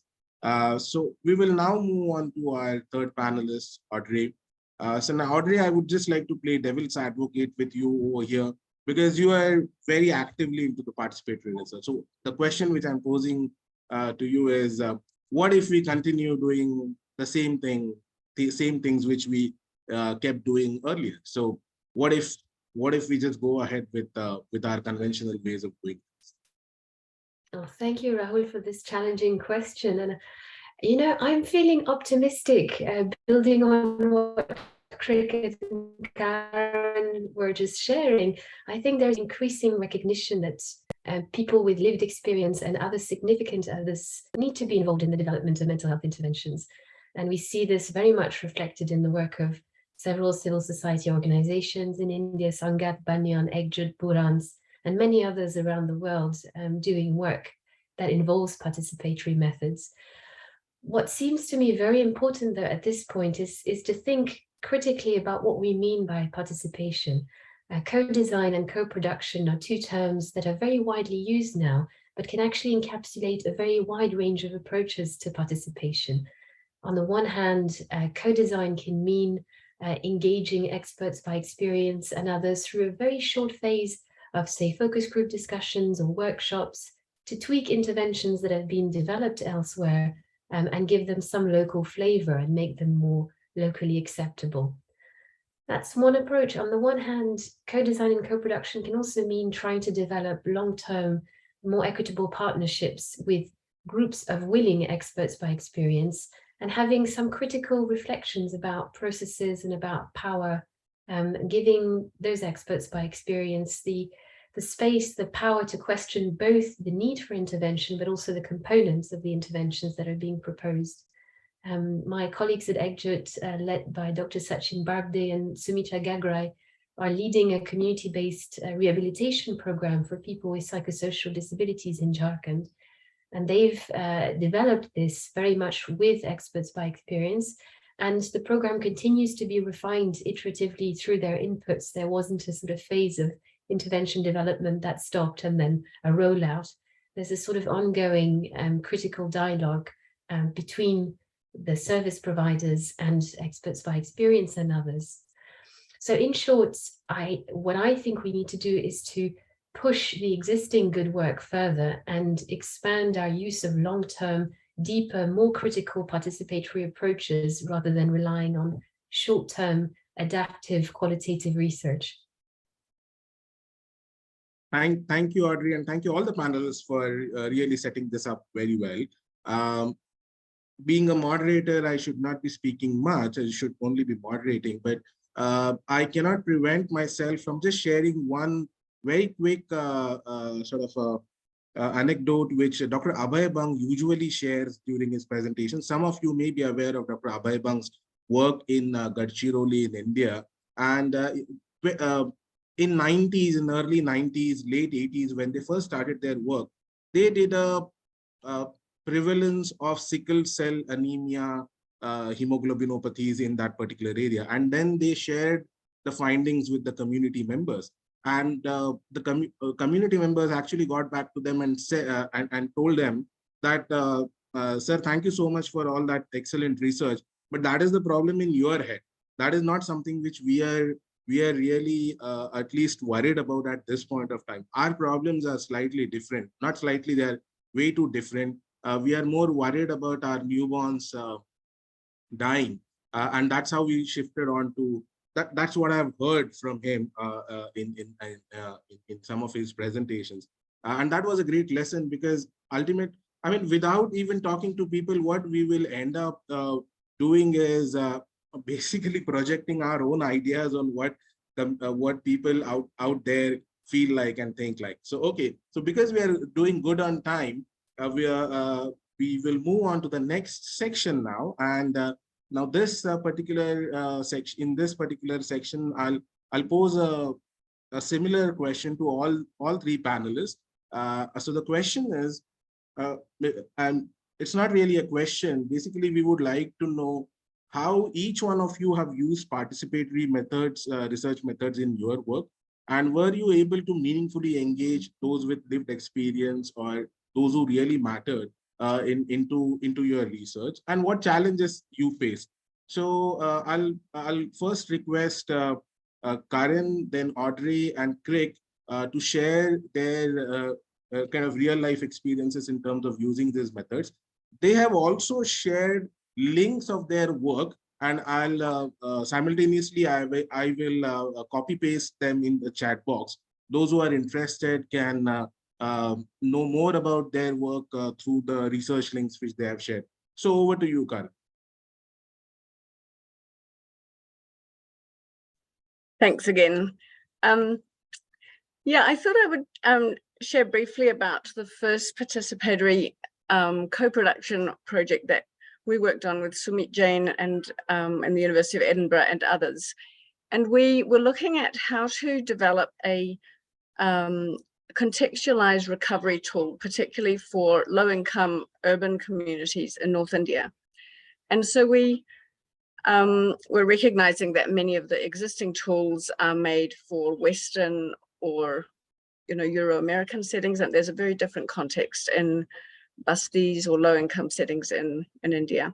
So we had an expert by experience group that we formed, and we met frequently with workshops and used a lot of participatory rural appraisal approaches, which I really recommend. Robert Chambers and others have really pioneered these, and they're really great for working with people who have a range of literacy or education. And we worked together, and I think it was a really, generally a really positive process, but I just wanted to share two examples that were quite challenging. Most of the people in that group, there was a mix of caregivers and people with their own experience of mental health problems. And most of them had very low literacy. And so we were talking about quite abstract concepts, and it was quite challenging for that group to participate. And so we really needed to move to much more like, let's go outside and find something that represents how you would like to participate in society. And one woman came in with a bicycle wheel that she had found lying. And she said, you know, all the spokes are equal length, and that's how I want our society will, you know, have a spin equally. And I just found that bicycle wheel such a great symbol of, you know, equal power relations and participation. And in lots of ways that worked much better than whatever words we could have come up with. One of the other challenges I'll just share briefly was that we had we'd been trying to tell the group they're experts by experience, and they're saying, no, we're not experts. All we know is how to fill up our bottles at the water tap and get through each day. And then we had some pictures drawn to try and represent some of the domains of recovery that we discussed. And once they saw the pictures, which were drawn by a middle-class young person who was Hindu, and they were like, this girl knows nothing. You see, the father walking to school should be carrying the child's bag. Everyone knows that. And the man washing his hands before he goes to do his prayers, the tap should be here. And once they could see the pictures, we could say, look, this is all your expertise. And so that was, for us, were two ways that were really great to recognize the value of using pictures and of using symbols to optimize participation. I won't speak anymore. There's so many more things that we did quite poorly, and they're both written in the publications because we did lots of learning on the way. I wouldn't say it was a model process. Thanks. And thanks, Karen. And I think what is important is kind of spending time with people. And many a times as researchers, we are so busy compiling data, synthesizing it, and converting it into publication that many a times you don't even have that time to actually interact with people and I mean that spokes the picture of the image of a spoke and having equity or equality through that is something fantastic. So over to you, Audrey, now. And by the way, I have shared the links of Karen's paper in the chat box. Please copy paste that, because once this particular thing gets over, you won't have the chance to do it. I mean, of course, you can find it on internet, but as it is live, please copy paste it so that you can refer to it later. Over to you, Audrey. Thank you, Rahul. And I like Karen's learning along the way. I think it really encapsulates what a lot of participatory research is about. In ECJUT and with other partners, we've used participatory learning in action, which is related to participatory action research and the family of approaches developed by Robert Chambers and colleagues. And we've done participatory learning in action in a form of a cycle of meetings with community groups, sometimes women's groups, sometimes adolescent groups, or people experiencing mental health conditions. In these groups, members identify the main problems that they face, and they prioritize themselves a small number that they would like to take action on. They analyze the causes of these problems, often using pictorial or storytelling methods, or again, we're able to engage with people with low literacy. And then they define and implement strategies to address these problems, and they have to think critically about the strategies that are feasible to implement within a local context, with the resources and the links and the assets that the group has access to. And so this kind of participatory process is very widely used, of course, in other areas of health and development. But we found it very helpful to understand and to address a range of problems related to women and children's health, including adolescent mental health. But we found that when you're trying to meaningfully engage people with lived experience, just getting a group together isn't enough. And you need to think about equity in all dimensions of these types of interventions. So the facilitator needing to be from the same community or have lived experience themselves, allowing experts by experience to decide the place, time, and the pace of discussions so that they feel safe and respected within these fora. These sound very obvious, but they can make a world of difference. The one challenge I wanted to talk about was the challenge of scaling up. So participatory interventions are often very powerful and very beautiful when they're in the hands of very committed experts based in civil society organizations that have a strong participatory ethos themselves. But it's quite difficult to scale them up within systems, institutions and governments that typically employ more top-down models of decision-making. And what can happen is there can be slippage and a tendency to then start to prescribe problems for the group and to start prescribe the solutions that they might prioritize to try to fit within a certain governmental or organizational agenda. And that's quite a difficult political thing to get to grips with. And at EGJUD, we've been fortunate to be able to scale up participatory interventions at the level of a state in Jharkhand. And I'll put a link to this in the chat. But one of the things that we found helpful is Carl Taylor's seed scale model, which argues that you basically need tripartite alliances between civil society organizations, governments and communities to try to achieve any lasting change. And that model also has a number of principles that you need to base actions on previous successes and local assets. You need that three-way partnerships and you need local data and local planning. So I think thinking early about mechanisms through which you can scale up participatory approaches so that it's not just, you know, a single study or a lovely randomized controlled trial somewhere, but you think about how to institutionalize the participatory ethos at different levels. It's useful to do that early. Thanks, Audrey. And I assume that you will post the link of this particular work in the chat box. And one of the participants has also asked to type the name of the model. But one particular thing from my end, Audrey, I remember last year your group had published a systematic review on the kind of challenges one can face in community-based interventions for nutrition interventions. And there were kind of great learnings as far as I remember. So if you could also, I mean, if it is relevant and if you could post that, it will be, but I'm not sure, but I thought that it was something which did kind of throw light on the challenges in terms, as you very rightly mentioned, it is not just enough to bring people together. You have, I mean, it is just the first step, although a very important one.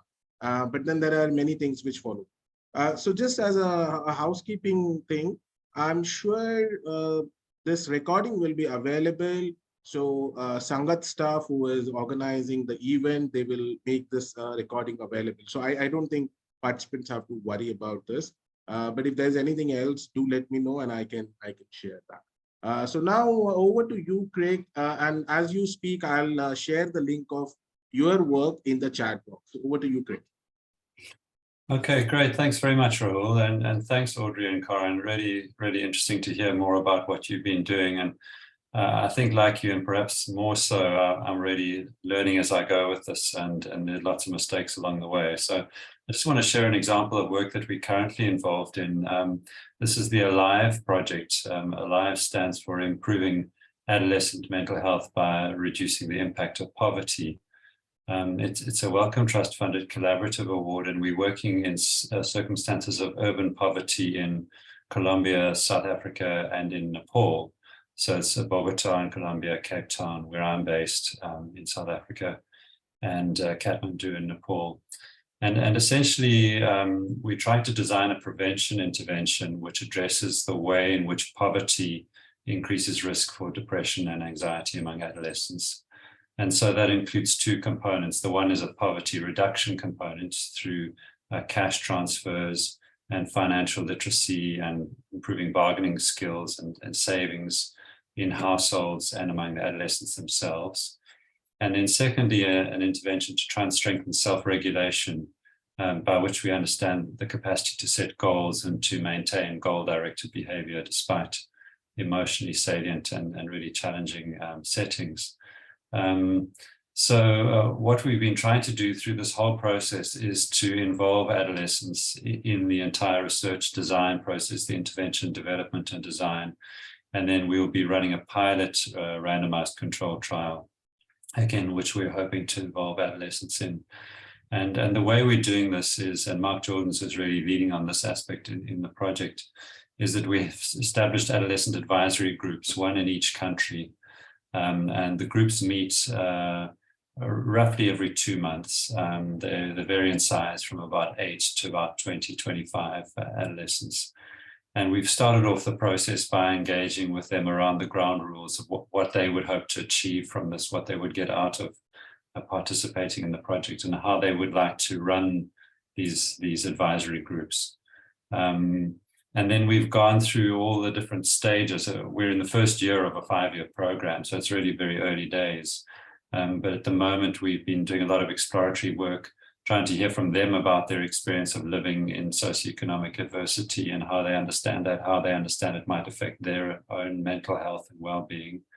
And then also getting their input on the formative qualitative research that we're doing in each of the country sites. So going through the interview schedule with them, asking them how they would interpret and how they think other adolescents might interpret the particular questions we're posing, how we might interpret responses to those questions and so on. And then in the next phase, we will be going through the instruments that we're going through a process of adapting and culturally validating in each of the country sites. And again, getting their involvement and their input on the design process. And then subsequently, when we work on the intervention design, we will hopefully have the adolescents very involved in that. And I must say, it's the first time for me that I've been involved in this quite direct participatory kind of way. And it's been incredibly energizing and empowering, I think, for the research team, at least, just to hear and be able to engage directly. Just a wonderful group of incredibly insightful adolescents. We haven't specifically tried to delineate those within the group who have lived experience of depression or anxiety from those who haven't. And I think this is an interesting discussion. Maybe I'd be interested to hear others' views on this, but sometimes that kind of labeling can be stigmatizing or excluding in itself. Often it's more interesting and I think more valuable just to hear about people's own experience. And I think my own reason as well is that we all exist somewhere on a continuum from severe disability to mental wellness, and we even move up and down that continuum during the course of our lives. And so we really are all in the process of trying to understand more about our own mental health and how we can strengthen and support each other. So I'd be interested to hear others' thoughts on that. But that's really, in a way, the final thing I just wanted to mention is that we are also trying to research the process of engaging with adolescents in this way in itself. So we've developed an ethics protocol, again, with input from the adolescents around the participatory process itself. And then we'll be feeding back the results of that to the adolescent groups. So again, we're learning as we go. It's not a straightforward process at all, as others have mentioned, but I hope that gives you some idea of how we're trying to approach this. Thanks, Rahul. Thank you. And thank you to all the panelists for sharing the excellent work which they have been involved in. And you've got all the links in the chat box. Do copy paste them in your Word file so that you don't miss them. And even if you miss them, you can do an internet search. And I would just like to emphasize that this is just the part of the work which all of them have been involved in. There are at least 10 different things all 3 panelists are part of, which are in a way, one way or the other, participatory in nature. Just to give an example, Craig was the CEO or for the lack of better term, director of a huge research program consortium called PRIME for 8 years. And it was not just participatory from the participants' point of view, but from the researchers' point of view as well. So just an example, and he has not talked about PRIME at all. He has not even uttered that word. But then there are so many other things which Audrey has been involved, Karen has been involved, and if you are interested, you can write to them on their official email IDs, or you can do an internet search. We have 12 minutes from now, and Craig has posed one question, and he would like to have inputs from other panelists. And additionally, I have one common question for all the panelists, which is basically, I mean, it's like your wrap up in terms of what do you think should be the way forward for global health research in general and global mental health research community to make research truly participatory and not just as some kind of a lip service. So we will follow the order of first Audrey, then Craig and Karen. So Audrey, over to you. And given the fact that we have like 11 minutes from now, if you could restrict yourself to around a minute or so, we can take 2 or 3 questions which have been there in the chat. So, Audrey. Thanks very much, Rahul. I think for me, a priority is to disseminate methods and models of co-production and engagement that go beyond adapting existing treatment packages through short-term qualitative work, focus group discussions, and a small number of workshops, and instead showcasing models that rely on longer-term dialogue between civil society organizations, experts by experience, service providers, researchers.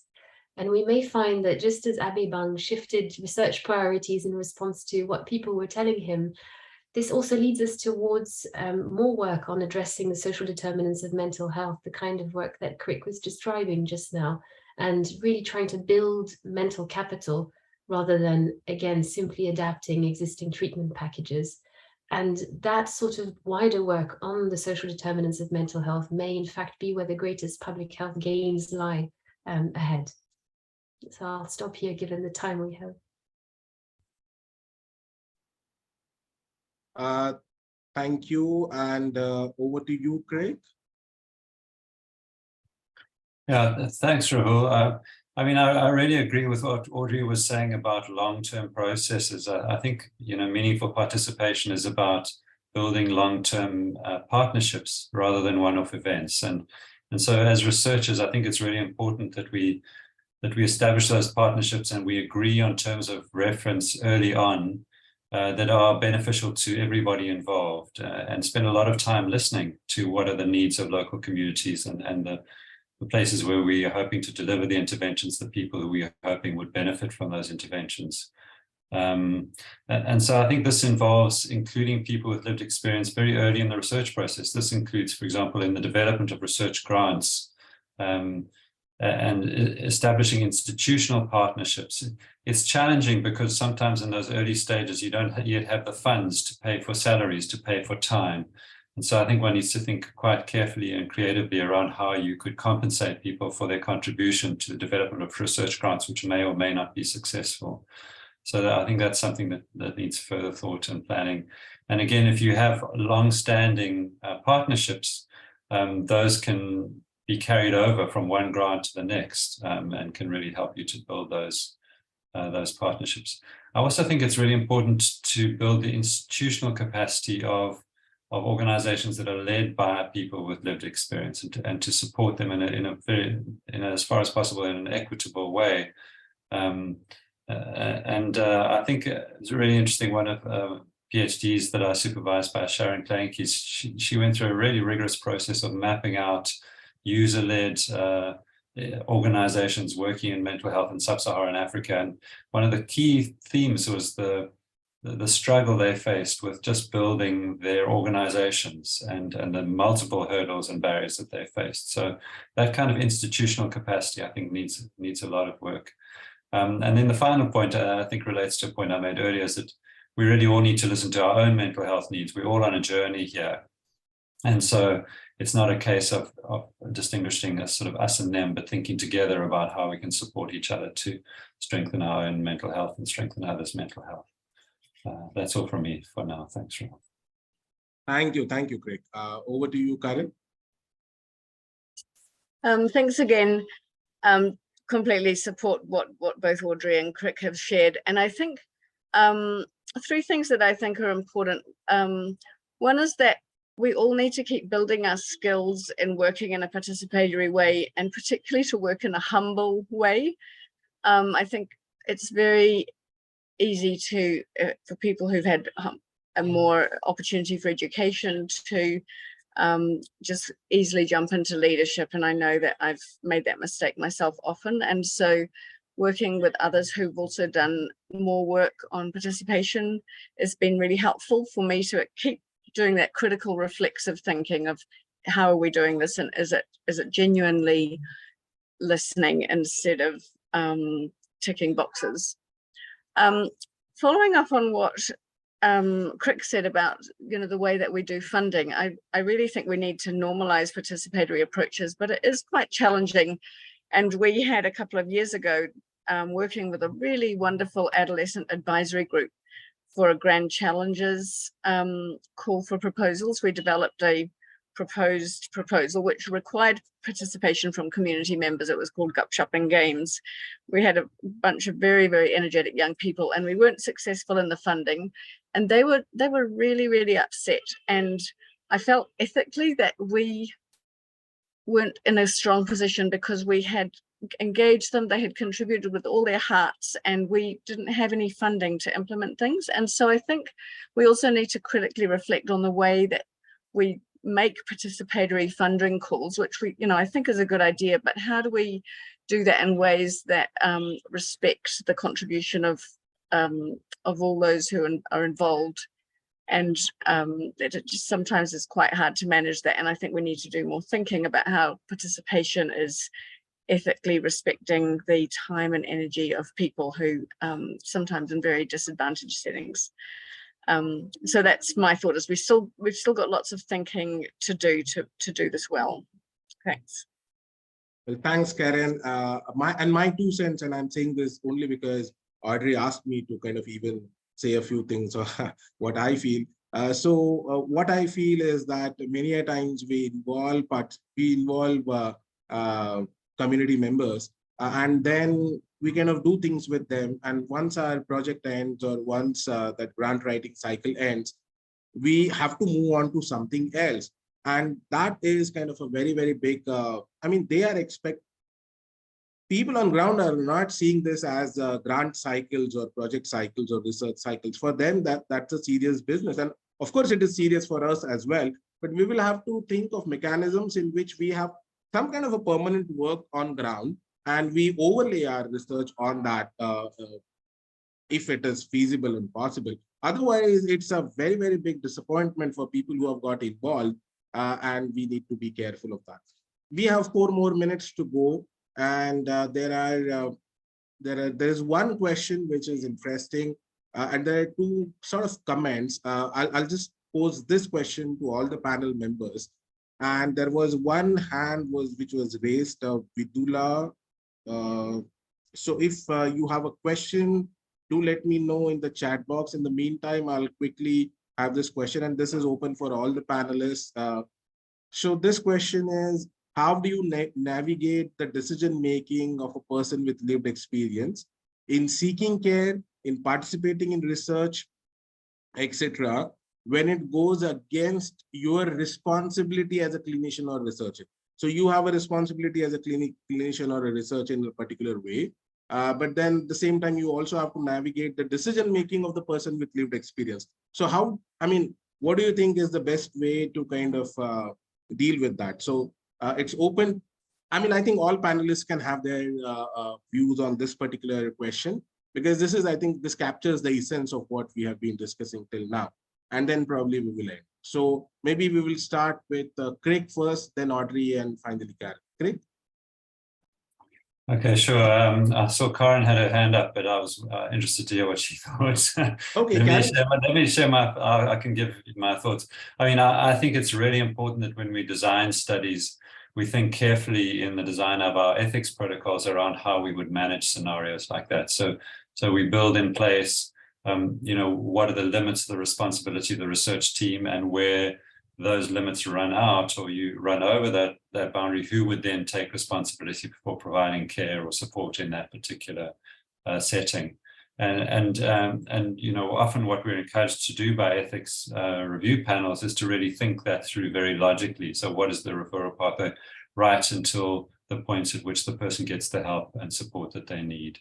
And that may involve a range of different stakeholders in the local community setting.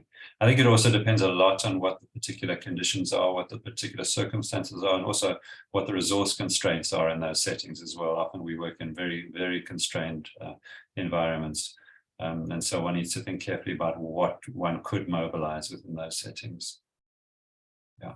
Karen, I would request you to respond to you in the end, because this particular question is asked by someone who had experience working in Buran's project, interestingly. So maybe Audrey, your views on, and I'll repeat the question. As a clinician researcher, you have a certain responsibility, but at the same time, how do you ensure the overall decision-making process of participation in research studies and the whole process.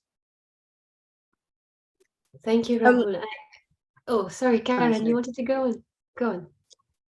Sorry, I think now you go ahead, Audrey. I was getting confused. I think you'll have a lot more to say about this, perhaps from a clinical perspective, Karen. I have mostly been thinking about this as someone doing trials of public health interventions at a community level, rather than thinking about individuals, because in terms of individuals, as Crick said, we have to have lots of governance processes in place and to think about that quite carefully through ethics. The bits that I have found most challenging, and I've learned a lot from discussions with Egdred about this, is thinking about our obligations to, for example, control areas, control villages, people who are left out in the pilot trial or in the full trial. And what if the intervention doesn't work? They never get anything, although they have expressed an interest in doing some work to improve mental health in their communities. What should be done? What is the responsibility of the civil society organization that supports this and that bears the burden of being there and having to respond to queries, as opposed to a researcher who may be able to extract themselves somehow? And what is the responsibility of the funder? And I think it would be good to have a critical discussion with funders about benefits to control areas. And many of you are ethicists, so you will think about this quite often. Is there a system in which, you know, we basically force people to think about benefits to control areas when there are huge unmet needs in mental health? We really think about this very consistently, and we put funding towards ensuring basic minimal provision of services and beneficial interventions in control areas. Thanks, Audrey. And Karen, I would just request you to keep it very short because we have run out of our time. So over to you. Yeah, I just thought I'd mention briefly, in a setting where there is very sort of limited access to mental health care, we have found that groups of experts by experience have ended up forming a psychosocial support for each other. And so this has happened in nearly every group we've formed, where they actually have a strong level of interaction, and they've said, we don't want to just talk about your program things that you want us to talk about. We actually just really like meeting, and we feel support from each other. And so a number of the groups, we've ended up sort of trying to meet some of the mental health care needs by saying, okay, one meeting will be more of a interactive psychosocial support, and the next one will be seeking your support as people with lived experience. So that's one approach that we've done. And yeah, would love to talk about it more, but our time is up. So thank you so much for the chance to join this panel. Thank you so much. And it is very difficult to kind of wrap up everything because we have run out of time. There was definitely one question from Vidula Purohit to all the panelists. What are your experiences of sensitizing and building capacities of research teams on ethical issues of participatory research? But if she is very interested, she can write to all of you and you can respond her on email. I'll not kind of have it now. I would like to thank all the panelists, all the participants for excellent involvement and for really making this discussion very, very interesting. Really sorry for the time crunch, but because there was so much to talk about, and this is so close to our heart for all of our researchers, that we had to kind of do it the way we did it. So thank you so much, and over to you. Thanks, Rahul. And thank you very much, Audrey, Karen, and Craig. It's always a pleasure to listen to all of you. And I agree with Rahul, there's never enough time to discuss this. So with that, there's actually no break now. We'll just proceed to the next panel. I would like to invite Sunita Kurpar for who's going to be the moderator for this panel. While the panelists join us, I'd like to introduce Sunita Kurpar. The session that she's going to be moderating is called Research Consent in Vulnerable Populations with Compromised Capacity. To briefly introduce Sunita, Sunita is currently the professor of Department of Psychiatry and the professor and head of the Department of Medical Ethics at St. John's Medical College. She is actively involved in clinical work, in teaching and in research. And as the co-chairperson of the task force for boundary guidelines of the Indian Psychiatric Society, she led the drafting of guidelines for doctors on sexual as well as non-sexual boundaries in the doctor-patient relationship in India. So I welcome Sunita, who will then go on to introducing the panelists. Thank you, Urvita, for that. So before I start, thank you very much to the organizers for giving me this opportunity to moderate the next session. And we have an exciting topic and very experienced and enthusiastic panelists. So it's my pleasure to introduce them. Chetna Dugal is an associate professor in the School of Human Ecology in Tata Institute of Social Sciences, Mumbai. She has completed her PhD from TIS Mumbai and her MPhil from Clinical Psychology, NIMHANS, Bangalore. She is a psychotherapist with over 17 years of experience and has worked with children, adolescents, couples, and families. She teaches courses on psychotherapy and qualitative research and supervises trainee counselors and practitioners.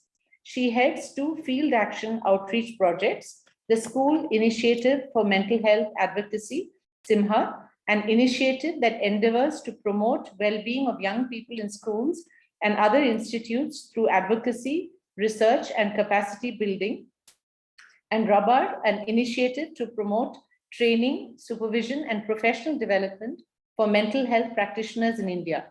She has co-authored a book titled Reflective Practice and Professional Development in Psychotherapy, which was released in February this year. Her research interests include psychotherapy, process and supervision, school mental health, child and adolescent mental health, resilience in communities, and religion and spirituality. So welcome, Chetna. Our next panelist is Hannah Negusi-Abnett, who's currently working as a trial coordinator for a project called SPARK. Hannah studied social pharmacy and pharmacoepidemiology for her master's degree. She has over 8 years of experience in research projects, working as a trial coordinator and a research coordinator. She was the trial coordinator for a trial which involved people who had severe mental disorders. The trial included participants with severe mental disorder who lacked decisional capacity to consent to participate in the study. Hannah is interested in clinical research, mental health, and women's health, and she's joining us from Ethiopia today. Welcome, Hannah. The last panelist is Anant Ban, who is a physician with a master's degree in bioethics from the University of Toronto. He is a researcher in global health, bioethics, mental health, and health policy. He is also adjunct professor at Yenagoya University, Mangalore. Anant was a past president, International Association of Bioethics, and his work is focused on ethics and equity in health, mental health, digital health, public health ethics, research ethics, community engagement, and ethics of innovative technologies and ethics trainings for professionals. He is based in Bhopal. In his work with Sangat, Sangat colleagues in Madhya Pradesh, Anant has been involved in exploring pathways to integrate mental health into primary health care. This has involved working with health systems at the state as well as national level through task sharing approaches, which involves frontline health workers such as ASHA. Welcome, Anant. Okay. So just a brief announcement as to the format of today's session, because I'm very cognizant of the time. So we will plan, we have one question for each of the panelists, and they could answer that in about 3 to 5 minutes.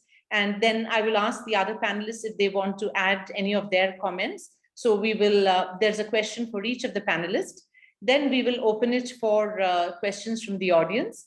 And then at the end, we will have a minute or two per panelist for their closing remarks. So we will start with Hannah.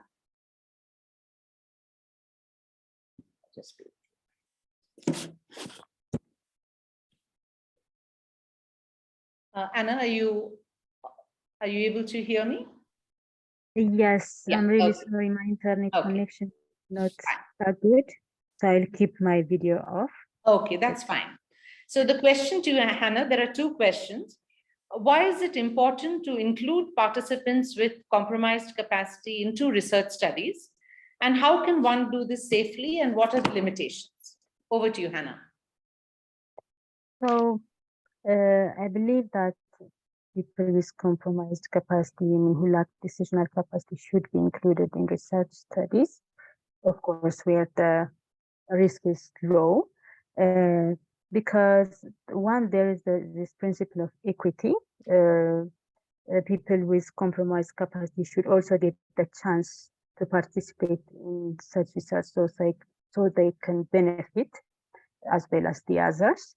The other thing is, I mean, in research, we are usually testing new interventions or trying to see if something works better than the other.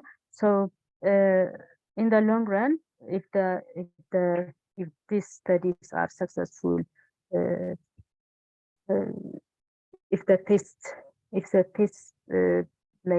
outcomes are good, they would be applied on people who lack capacity. So it should be tested on them as well, so that we can know it works for them as well. That's one.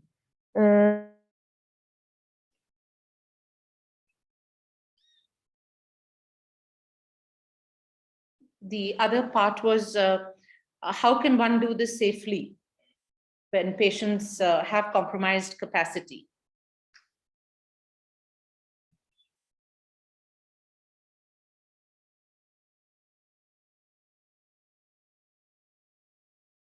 Hannah, we've lost you.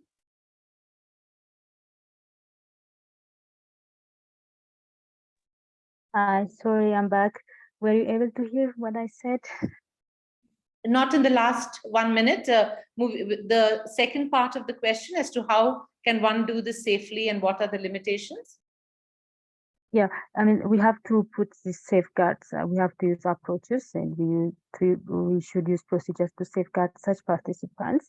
For one, I mean, in the study I was involved, we included participants who did not have decisional capacity, people who had severe mental disorders who did not have decisional capacity. So in order to include them, one, we had to assess their capacity with mental health professionals who had the expertise to assess capacity. Of course, there is limitations with the quality of the assessment, since we had to use psychiatric nurses for feasibility purposes. So that might have limited the quality of the assessment, but we still had to use professionals. And then we had to make sure that when the participants who lack capacity are not willingly who are not showing unwillingness to participate in the study, we had to seek informed consent from a guardian. So we did that. We had to make sure we sought the consent from the caregivers.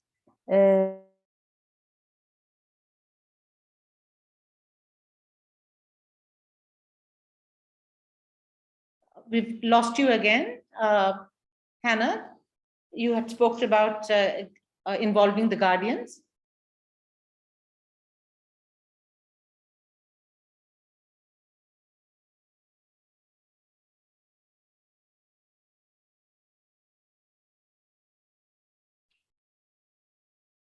Hannah, we've lost you.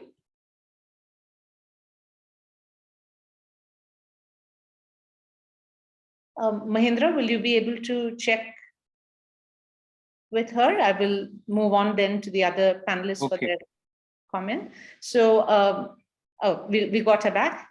Hannah, you're back? Yes, sorry. So Yes. to keep it short, so we have to have these safeguards for such participants and make sure that the benefit outweighs the risks, and to make sure that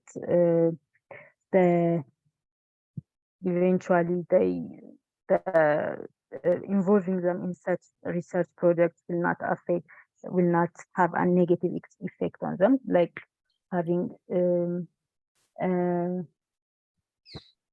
having safety reports for them, like entering. Proxy outcomes can be assessed for such studies,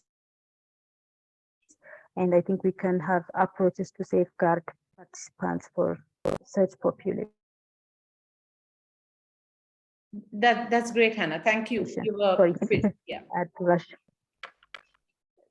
That's great. I think you covered the points as to why it would be important to involve them, as well as the practical limitations one can face and how you set about safeguarding. So can I ask Chetna, is there anything you would like to add to this particular question in terms of why include them and what are the limitations and the safeguards? Thank you, Professor Sunita. And it's really nice to be here in the panel and be part of this discussion. I think Hannah has already shared some very important aspects that, the idea of inclusion and equity is really at the heart and center of including participants who are, coming in from marginalized groups and who might have compromised capacities. I think what I want to highlight in addition is the fact that there's always this balance between inclusion and protection that we are constantly trying to keep going. That's one aspect. The other thing that I was also thinking about, as Hannah was sharing, was that when we're looking at participation of people in research with compromised capacities, there's always that danger of homogenizing the group. And for us, particularly in a context like ours, where multiple identities, social identities intersect, we might need to even consider what we might need to do in terms of taking extra steps to ensure participation. So how do we actually realize this principle of inclusion? And I do agree with Hannah that having both ethical guidelines and safeguarding protocols in place can be important in ensuring safety of participants. And therefore, I think that this thing of ensuring that consent is ongoing, and it's not just a one-time thing, but something that we sort of keep going through the process of research could be important. And also perhaps recognizing that vulnerabilities are also multi-layered. And maybe we can come back to this point at another time, but these were just a few quick thoughts. Thank you, Chetna, for putting that together so well. Anand, can we have your points? Sure, thanks. Pleasure to be on the panel. So, one thing which has happened in both medicine, the health space, and also research is this movement away from a paternalistic approach to a more collaborative approach. And if we really take that at heart, one has to recognize that the traditional lenses we have had, even in research, which have been lenses of exclusion in the name of vulnerability, is something that we need to relook. And sometimes the solutions might be a little bit simple as well. When we were discussing at the time of the formulation of the SIOMS guidelines, which came out in 2016, there was this one simple thing which was suggested, which was that researchers have to now justify exclusion of any population or community or individual. Earlier they had to justify inclusion, right? So they had to say why they want to include, say, pregnant women, lactating women, persons with reduced capacity, etc. The onus of responsibility has to be shifted actually to sponsors and researchers, and they have to be questioned if they actually end up excluding any group of individuals in the name of vulnerability. Because if we don't do research with so-called vulnerable populations or groups or communities, how are we ever going to generate evidence on what works for those communities and individuals? And I think it is extremely important, as we've seen through the pandemic as well, whether it be interventions such as drugs, whether it be vaccines, whether it be public health interventions, we do need that evidence for communities, and especially so for those groups which might be traditionally marginalized. So I think just simply justify why you are excluding someone, and the usual norm should be inclusion for everyone, including those who we consider vulnerable. Thank you, Anand, for that. So I think that's covered the first question. So moving on to Chetna, a question for you. from your work with children, and just 1 minute, I'll just get this on. From your work with children, what would you feel that researchers need to bear in mind when in this issue of capacity when you work with children across different ages? That was one. And as a therapist, you've also worked with disadvantaged communities. And you earlier brought about the point about vulnerabilities being multi-layered. Again, what would you suggest that researchers need to keep in their mind on this issue of capacity? Over to you, Chetna. Thank you. I'll try to cover this across 4 or 5 aspects, and I think this is one of the most enduring and widely discussed aspect of research in children, which entails this aspect of consent. And there are multiple threads that actually come into this. One is, of course, this aspect of vulnerabilities and capacities. So are we talking about vulnerabilities or capacities in children? And while there's been this premise that children don't have cognitive and emotional capacities to make decisions, there's also been the other discussion about how children do have, evolving developmentally the capacities to make decisions for themselves. So that's a very important thread that we, first need to keep in mind when we are looking at consent with children, particularly children who are seen as, a vulnerable group, and issues of consent come in. So developmental frameworks become really important when we are looking at consent with children, because children are developing this autonomy and maturity. And the other sort of intersecting thread is also about rights of children in terms of their right to self-determination.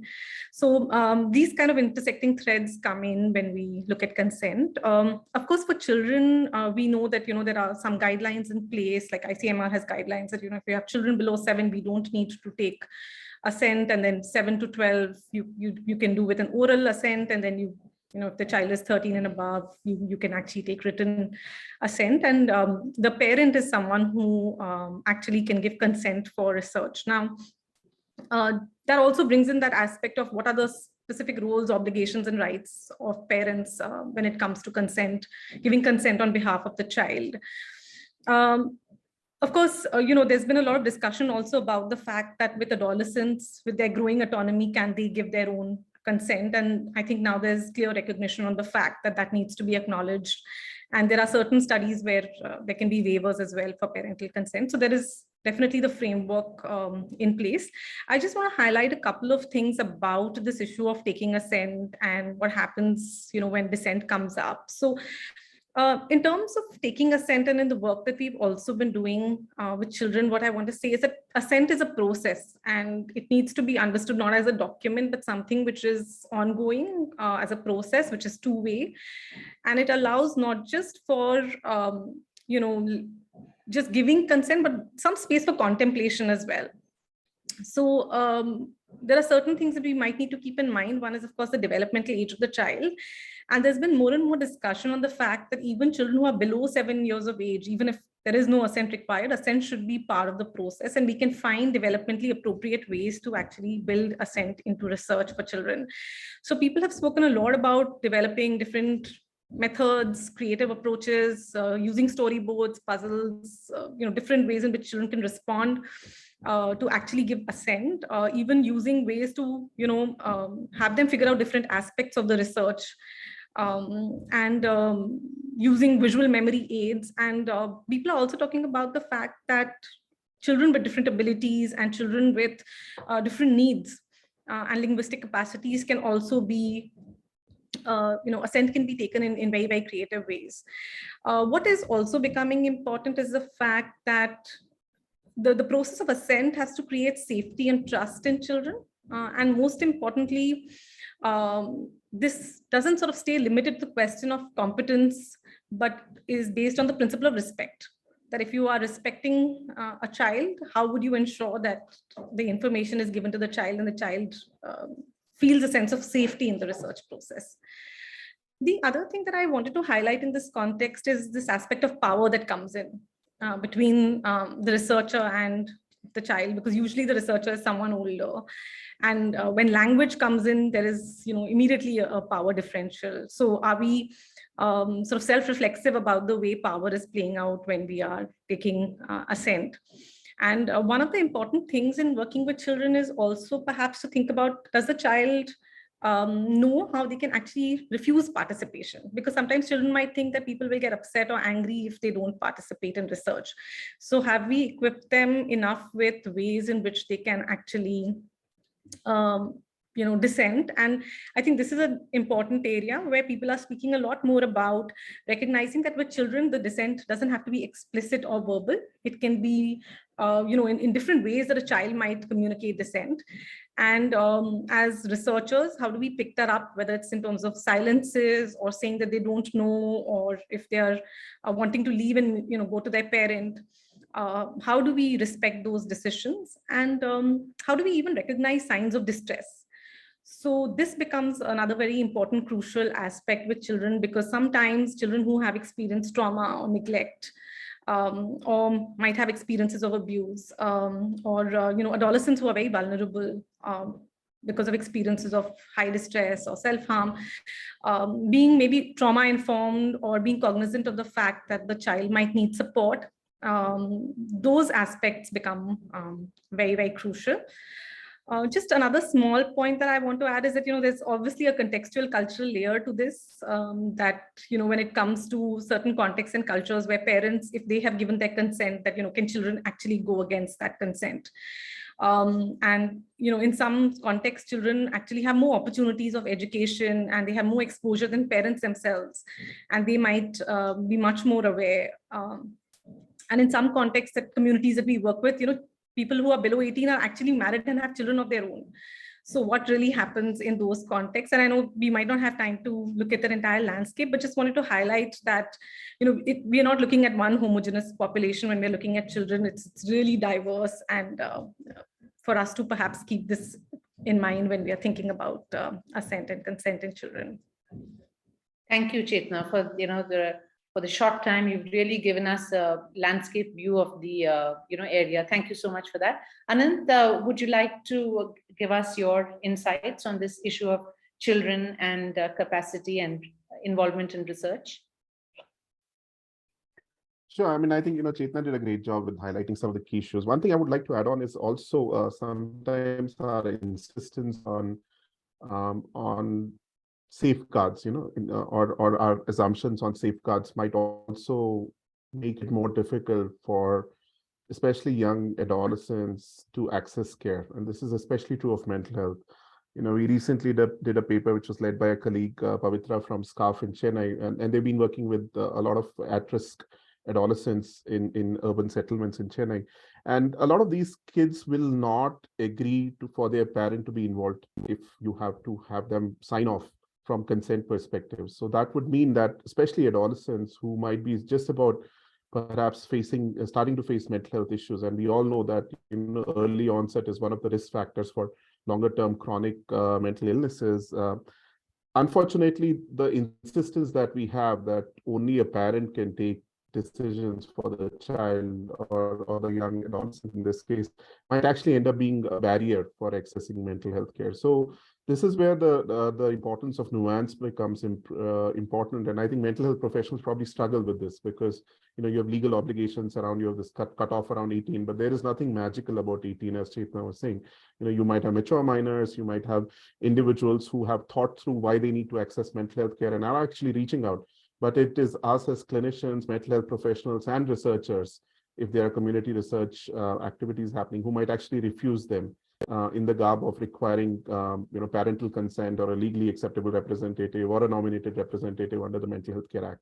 So that is where I think all of us need to think through what is the right approach here. If you clearly have a young adolescent who has a need, has reached out and wants to access services, but we are not able to provide them because we want some kind of a legal safeguard in place, which is the consenting in of the parent. And is that actually a solution, or is that actually problematizing it further from a mental health perspective? So maybe that is something where we need to certainly do more creative pathways to try to ensure that we are able to work with such kids, perhaps ensure that risk is minimized, they are protected, because that is what ethics is all about, right? It is not about the signature on the form. It is about the best interest of the individual and how we can ensure that the risk for them is minimized. Maybe there are alternative mechanisms which can be explored, including, of course, assent and ensuring that the kids are understanding what they're signing up for. but yet not insisting on pathways which they are not comfortable with. Thank you, Anand, for raising that important point about, a safeguard. Hannah, if I can ask you to come in now with what would you like to tell us about your own experience? Have you had to work with children, adolescents, or people with other dual vulnerabilities, other than mental illness, other vulnerabilities? Can you share your take on that? Well, I don't have experience working with young adolescents or children, but similar situation. I mean, I was thinking when they're talking this concept of guardian. It's not. I mean, there is no legal concept of guardian in our context. So I was thinking, if it was in our setting, we we have to make sure that the guardian, I mean, or the caregiver who's giving consent is the right one and have the right intentions for the participants. So that came to my mind. Thank you, Hannah, for that. I think that was really helpful to know that point. Now, the question for Anand, from an ethics viewpoint, Anand, why would you say that this issue of capacity is important, especially with patients with mental illness? And what do you see are the particular vulnerabilities of patients with compromised consent, especially in India and across the world, really, but especially in your work in India? Sure, thanks, Sunita. So, I mean, one thing, both in relation to vulnerability and capacity, is that increasingly we've all come to the conclusion that none of this is static often, right? So very few, if any, individuals are probably going to be always vulnerable or always having challenges with competence. I mean, with even patients with serious mental illnesses such as schizophrenia can have lucid moments or periods, right, where they are perfectly able to engage and perhaps comprehend and respond to outreach around research or participation in clinical care. Now, there might be various reasons why there is compromised capacity. There might be issues around health literacy, for example. And there, the onus, of course, has to be on the research teams to ensure that if there is a deficit, that deficit is crossed. Of course, that will require that as researchers, as sponsors, as institutions, we invest the time, we do community outreach, we do participant outreach, we engage with them and try to figure out what are the right pathways to ensure that the key information which needs to be transmitted is done. Because ultimately, at the end of the day, what is consent about? Consent is about the knowledge, but also ensuring that it is comprehended, ensuring that there is voluntary decision making and supporting them through all of these pathways and ensuring that there is some way of documenting it. Now, all of that requires some level of effort, right? And as we always say in consent, hence we have to move away from the focus on the signature and the form and more on the process. And if that is true, then even with patients with mental illness, you would recognize that if there is more longer term engagement with the patient, with the individual, there would be pathways to try to get an understanding which is mutual in nature so that they understand what you are trying to do, why it is important to them, why is it that they are participating or are being asked to participate in the research, and get the right information sort of communicated and ensuring that this is done in a way that there is a reasonable level of confidence, both for the researcher, but perhaps also the ethics committee, which wants to make sure that you are ticking off that box, that they have understood what they are participating in. Now, add on some other additional layers. This was something Chetna was talking about, for example, marginalization, intersectionality, and stigmatization, right? Because it's usually also the case that when there are historical inequities and marginalizations, that individuals and communities might be reluctant. Now we might sometimes choose the easy pathway of saying that they're not competent or they are vulnerable, but it is actually trying to understand the larger sort of social inequities or context due to which those vulnerabilities exist and how that might also hence impact their ability to be able to express an opinion about whether they want to participate or not. So perhaps that is where some of those nuances become important as well. I think as the Mental Health Care Act suggests for us in India, the presumption should be that all persons with mental illnesses have the capacity to consent. And it's actually for the health providers and the health researchers to prove otherwise. And that interpretation, I would tend to think needs to be much more liberal, in the sense that we should actually try to be as inclusive as possible. Because at the end of the day, if we want to take a rights-based approach to mental health and also to research, then we have to try to ensure that the participant who is at the center of that engagement is truly being made to understand what is happening to them and why it might be in their interest to participate, and finally leaving that decision to them. And do whatever is required for that, whether that be the involvement of a legally acceptable representative or a nominated representative, whether it's getting other individuals in their social circles who they might be more comfortable with. These could be, for example, true for individuals who are from sexual minorities, who are not in comfortable relationships with their filial families. They would rather like to have a partner or a friend be the person who's helping them process this information about participation, etc. So how open are we to that is something we need to look at. But suffice to say that I think there is increasingly the case for us to be actually trying to enhance the way we look at consent, to be more inclusive in nature, and put the participant back to where they belong, which is at the center of the discourse, rather than us taking decisions on behalf of them that X person is not competent, and hence I, as the provider, am going to take a decision on their behalf, or I'm going to get someone else involved as a guardian or as a legally acceptable representative to take a decision on their behalf. Because I think that's where we perhaps err sometimes, in the name of caution, but perhaps not being keeping again a rights-based approach at heart. Thank you, Anant, for that.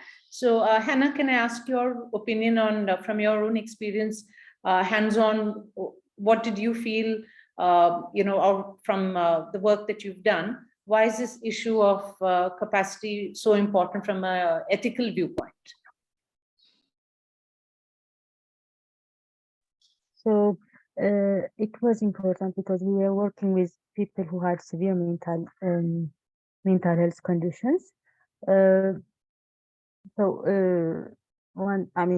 Working with people with mental health condition always raises ethical issues, and working with those who lack decisional capacity is even more worrying.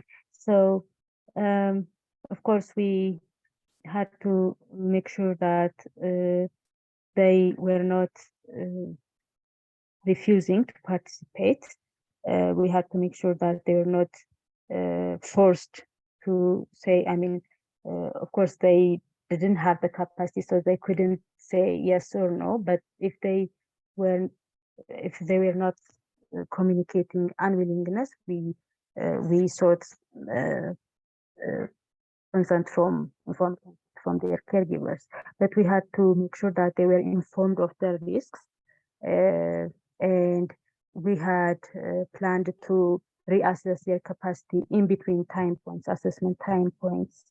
But still there were limitations because those who were delivering the care were not communicating their capacity to consent in between. That was not done. This was one of their limitations we had faced. So, of course, and then there is another ethical issue because we do not have mental health legislation. So, of course, when they agreed to participate in the study, it meant that they had to agree to the treatment as well. Of course, they were not forced. If they discontinued, we did not force them. They were still invited for the time point assessments, for the outcome assessments. Another ethical issue, we had to safeguard for those who had capacity in the beginning. We had to ask for an advance directive if they lost capacity subsequently, if they were willing to continue participating in the study.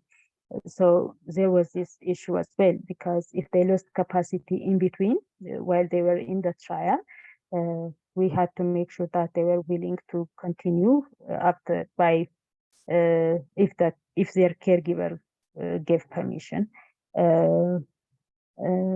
So we had these ethical issues, and we had these plans to safeguard them. Of course, there were limitations. Thank you, Hannah, for that. So Chetna, could I ask you your opinion on this question? Sure, I think a lot has been covered, but I think I'll go back to that point on the fact that consent is not a static process that Anant actually started with. And I was just reflecting on, how we talk about obtaining consent. It's like almost like you go and you obtain it and you come back. And I think maybe sometimes even thinking of the terminology is helpful. And not from a cosmetic point of view, but from really seeing that, what does it mean to receive that consent from somebody? And do we respect that consent? And therefore it's a process, and does that begin only at the time when I actually start collecting data, or have I actually thought of it, build it into my methodology, or maybe included people from the community and even planning how this consent needs to be obtained? And those are, of course, one set of questions. The other thing that I was thinking about is that this aspect of consent being just at one moment in time, at the start of the research, versus something where we take moment-to-moment permissions as well.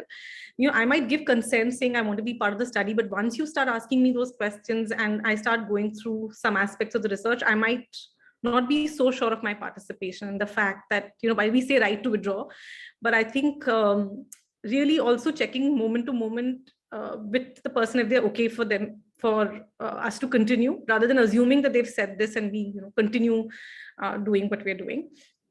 And I was just wondering that for building this sort of a dialogue, what we might also require in research spaces in terms of reflexivity as researchers, and also some safe spaces for us to come and communicate these ethical dilemmas that actually come up for us when we are actually in the field. And I found that that becomes a very helpful space, because sometimes these are just emotional responses we might experience. These are sometimes implicit messages. Only when there are spaces and people are able to articulate and come back and say, oh, this is what I experienced.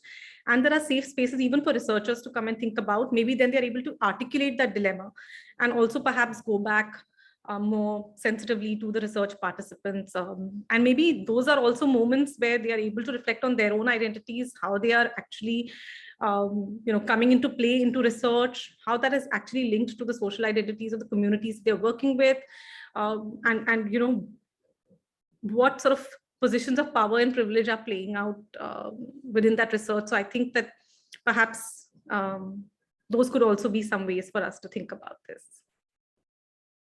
Thank you. I think that's an important point about having a safe space. Got that. I'm very cognizant of the time. I think we've had the panelists really answer the questions and give us deeper insights into this topic. So we'll take questions from the audience. So we have Purnur Kaur, who's asked, what is the role of providing incentives for participation in mental health research? Is it ethically sound? I'll ask Anant if you can answer that, and then if the other participants want, other panelists want to ask. Sure, thanks, Purnur, for the question. So I think that's a it's an interesting question, because in classical ethics approaches and research, this whole idea of incentives has always raised alarms, especially for ethics committees. Why you're giving incentives, what is the amount of the incentive, what is the benchmark you're using for the incentive, will this actually lead to coercion, will this lead to an expectation in the group of individuals and or communities about what you're going to do in the future. Now you have to balance that with the other set of requirements as to why you should be incentivizing, right? And sometimes it might be simple things like people are spending time in your research site waiting room, so you want to reimburse for that time, whether lost wages or transport, etc. But more importantly, now there is a whole sort of class of research which focuses on the incentive as being part of the intervention. So that is a fine divide, which I think is extremely important. So for example, if your intervention is, if we incentivize persons with mental illness, is it more likely that they will be adherent to treatment? So that it's not just whether they stay on medication, but you also then have some kind of either a monetary or a non-monetary incentive. Now that kind of research brings in its own ethical issues, but I think is important for us to explore as well, because what we're trying to do ensure that individuals have access to services or to treatment. So I think it's not radically different, the kind of ethical issues which will arise when you are talking about incentive for, say, mental health research, but perhaps incentives are also sometimes more of a requirement for marginalized communities, including persons with mental illness, because again, they are less likely, for example, to have jobs. They might have less social support available. So for them to be able to actually spend time with you in your research study will require for them to be supported. And for that purpose, I think perhaps there is even a stronger ethical case for incentivization, but what extent, what amount, etc. Of course, that is something for the research teams and the ethics committees to engage about. But I think we should certainly keep the realities which individuals have in mind when we make that decision, and be more liberal about them. Thank you, Anand. Hannah, I'll be able to give you only about 30 seconds, but would you want to add anything to what Anand has said about this issue of incentives? I think Anand already raised some important points. There is a fine line between, like, is it going to be coercive or not, and if they find it beneficiary, or I mean, this issue was raised in our study as well, but we had to be careful. I mean, on the amount of incentive that it only covers their transport or their time, or if they have to spend lunchtime with us during the assessment time. So of course it's tricky sometimes, but we still need to incentivize participants for spending time with us, and I think it will, there is no black and white answer when it comes to this issue. That's what I think. Thank you for that. Chetna, 30 seconds for you, because we're a bit over time, so we just need to close soon. So anything on incentives you want to add? Very quick thought. This gets even more complicated when we're looking at children's research. So just wanted to add that, if you're giving an incentive to the parent, what does it mean? Parent giving consent and things like that. But I think rest of it has been covered in terms of how do you balance it out. So won't go into that. So I know we're over time. So I just request each of the panelists to just in 1 or 2 points, if there's something particular they'd like to reiterate to the audience, or something which is not covered, as 2 quick take-home points. Anand, I'll start with you. Yeah, just to quickly say that, again, at the heart of it all is inclusion. If researchers, sponsors, ethics committees, and mental health professionals can try to ensure that, that would be important. And let's bring the participant at the center of all of our engagements in this. So if we do that, I guess we'll all be better placed in discussions like this. Thank you. That's great. Chetna? I'll just layer on Anand's idea of inclusion and say that, vulnerabilities are very complex, and for us to also recognize that whatever vulnerabilities our participants come with, we can actually add to those vulnerabilities. So to be also sort of mindful of that. Yeah, I think just sort of put protocols in place to be able to take care of it. Yeah. Thank you for that. Hannah, can you tell us couple of take-home points for us? Yeah, they've said it all. So I'm going to say, yeah, that inclusion is very important. Such population need the care as well, like the other population. So we just make sure that the safeguards in place are adequate. Thank you. Great. So I think we are just 3 minutes over, and I think we started about 4 minutes or 5 minutes after time. So I think we've done well. So a big thank you to the panelists for giving their time and expertise. And I think Hannah, Anand, and Chetna have really taken us through not only why this issue of consent in patients with compromised capacity is important, but why it's important to include them so that we generate evidence-based data, for this group. And both in terms of mental illness or dual vulnerabilities, disadvantaged communities, and children. And it was really great to hear from the hands-on experience that all 3 of them have had. So thank you very much for this. And I hand over the mic back to the organizers.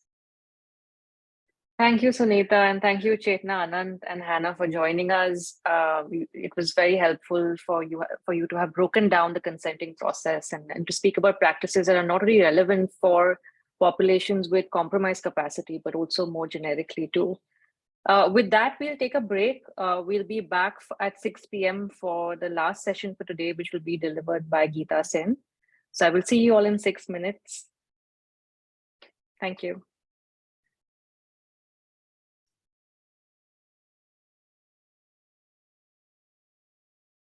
Sen, the title of our final session is Equity and Diversity in Global Health Research, Countering Imperialism. This session is being chaired by Abhijit Nadkarni. To briefly introduce Abhijit, he is an addiction psychiatrist and global mental health researcher. He's an associate professor at the London School of Hygiene and Tropical Medicine. His research interests encompass global mental health and particularly alcohol use disorders. A lot of his work is based out of Sangat, a research NGO in Goa, where he has started and led the addictions research group. So I welcome Geeta Sen to this session, and Abhijit, over to you. Thank you, Rita. Oops, sorry. Gives me great pleasure to introduce the last speaker for the day. I think it would be a bit stereotypical to say we kept the best for the last, but I wanted to thank you, Geeta, for making it today. I understand that you have been unwell, and despite that, you have made a great effort to be with us. We truly appreciate it. And I would just like to do a quick introduction for those of you who might not know Geeta. So Geeta has over 40 years of experience of working nationally and internationally on gender equality and women's human rights. Her work has ranged widely, spanning poverty, population policies, human development, labor markets, and women's health. She's currently a distinguished professor and senior advisor of the Center on Equity and Social Determinants of Health at the Public Health Foundation of India. And she has for many years been a professor of public policy at the Indian Institute of Management, Bangalore, and adjunct professor of global health and population at the Harvard THN School of Public Health. She's been a member of the governing body of the National Health Systems Resource Center, the Mission Steering Group for the National Rural Health Mission, and the high-level expert group on universal health coverage set up by India's Planning Commission. I don't think I need to say anything more to establish her credentials for this talk. So without much ado, I hand over to you, Geeta, to take this session forward.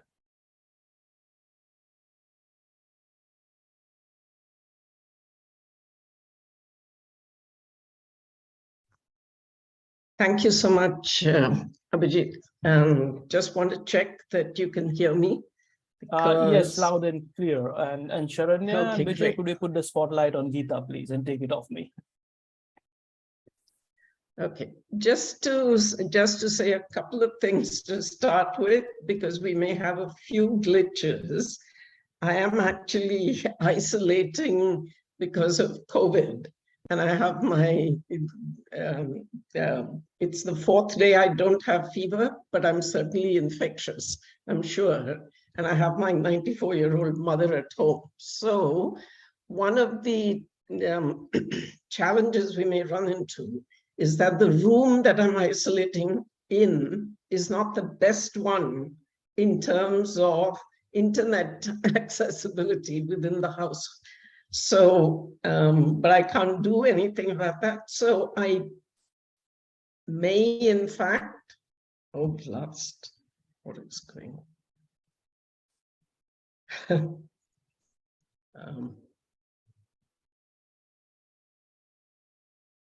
So, Geeta, if you're going to share your PowerPoint, yeah, we can hear you. No, I don't have a. Okay, I don't have a PowerPoint. Okay. I'm going to stop video because hardly had I said what I was saying when all hell broke loose on my laptop. So I'm just taking off the video, and now that you know. In case I get knocked off, just hold on. I will come back. Let me start by just saying thank you to the organizers. I'm really honored and very humbled to be asked to give this lecture. And humbled especially because I'm not a mental health expert. Though I have thought quite a bit, or should I say worried quite a bit, about the connections between equity and bioethics. But in a sense, this lecture has given me the opportunity to think about some of those concerns in the context of mental health. And I would love to try it out on you and see what you think. But first, let me say something about what, oh God. Okay, I am going to have to shut down and come back in. There's something really wrong here. Geeta, we can hear you quite clear. I know, but I can't read my read my notes. Okay, it seems to be settling and going back. I don't know what the problem is. Okay, so first, let me say something about the second part of the title of this talk, which is Equity and Diversity in Global Health Research, Countering Imperialism. And this was sort of the rather small topic that the organizers gave me. And I've been trying to put all of it together. So let me first say something about what countering imperialism may have to do with any of this. I'm very aware, and I'm sure most of us are very aware of how imperialist the research project is. Not only health research, but research in the social and natural sciences more broadly. We have overwhelming evidence of unequal and unfair divisions of research labor by ethnicity, nationality, gender, caste, you name it. We also have data and we have evidence of data and evidence theft, thinly disguised as collaboration, or worse, as open access. We have evidence of hugely disproportionate lack of presence of Southern researchers or women researchers, or you name the subordinate group and you'll find it there, in research panels, committees, and so on. And sitting above all of it, the poor attention to the diseases and ill health and their social determinants for poor and subordinate or subjugated peoples. We have less evidence for how disciplines themselves enshrine imperialism at their analytical core. And I'm going to come back to that, what I consider very pertinent concern, a bit later. That is, what's the worm at the core of the research, of the disciplinary apple that then gets picked up and translated in research. Again, before I do that, let me turn to inequality itself. First of all, and I don't need to tell this group that, you're very aware of it, there's a growing understanding that inequality, like just about everything else, is intersectional. This means, among other things, that not all subordinate groups are the same. It means that I, for example, have been able to leverage my advantages as upper caste and of medium economic position to compensate, even if it's only partially, for my disadvantages as a brown woman from the global south. Addressing intersectionality and not only economic inequality is central to countering imperialism. And we recognize that very clearly. And I, as someone who's been working on equity and equality issues for a very long time, know it's actually not that long ago when people thought you could just talk about differences between households which had no other characteristics than their economics, income and wealth, and that you would have addressed the challenge of inequality. This challenge of inequality has been brought home in spades by the obscene inequalities in access to diagnostics, vaccines, therapeutics during COVID-19 itself. An inequality driven by a lack of solidarity and genuflection by the powers that be to the demands of big pharma. But countering imperialism goes deeper than this. Why do I say that? Decolonization, as we know, is a buzzword today, and it runs a serious risk, I believe, of becoming completely empty rhetoric. And as I was thinking about this challenge, it took me back to my early 1970s training for a PhD in economics at a US university. The anti-Vietnam War protests were at their height. College campuses were on fire. I began learning as a student about the thick history of US imperialism. European colonialism was what I was more familiar with up to then. All of the wars, the interventions, the coups and dictatorships, the toppling of elected progressive governments, and so on. At the same time, we as students were struggling within the economics department against neoclassical economics and for a more radical understanding of the world's political economic past and present. You know, anthropology as a discipline has been called the handmaiden of colonialism. Neoclassical economics, you could say, is the foot soldier of neocolonialism and imperialism, the perpetual accumulation of more and more wealth through the poorly disguised plunder of the South and greater inequality, all done through economic logic, laws, and institutions, and less by the crude conquests of the colonial period. Although, of course, we must never forget that the iron fist of military power is always present inside the velvet glove of laws, institutions, and so-called economic rationality.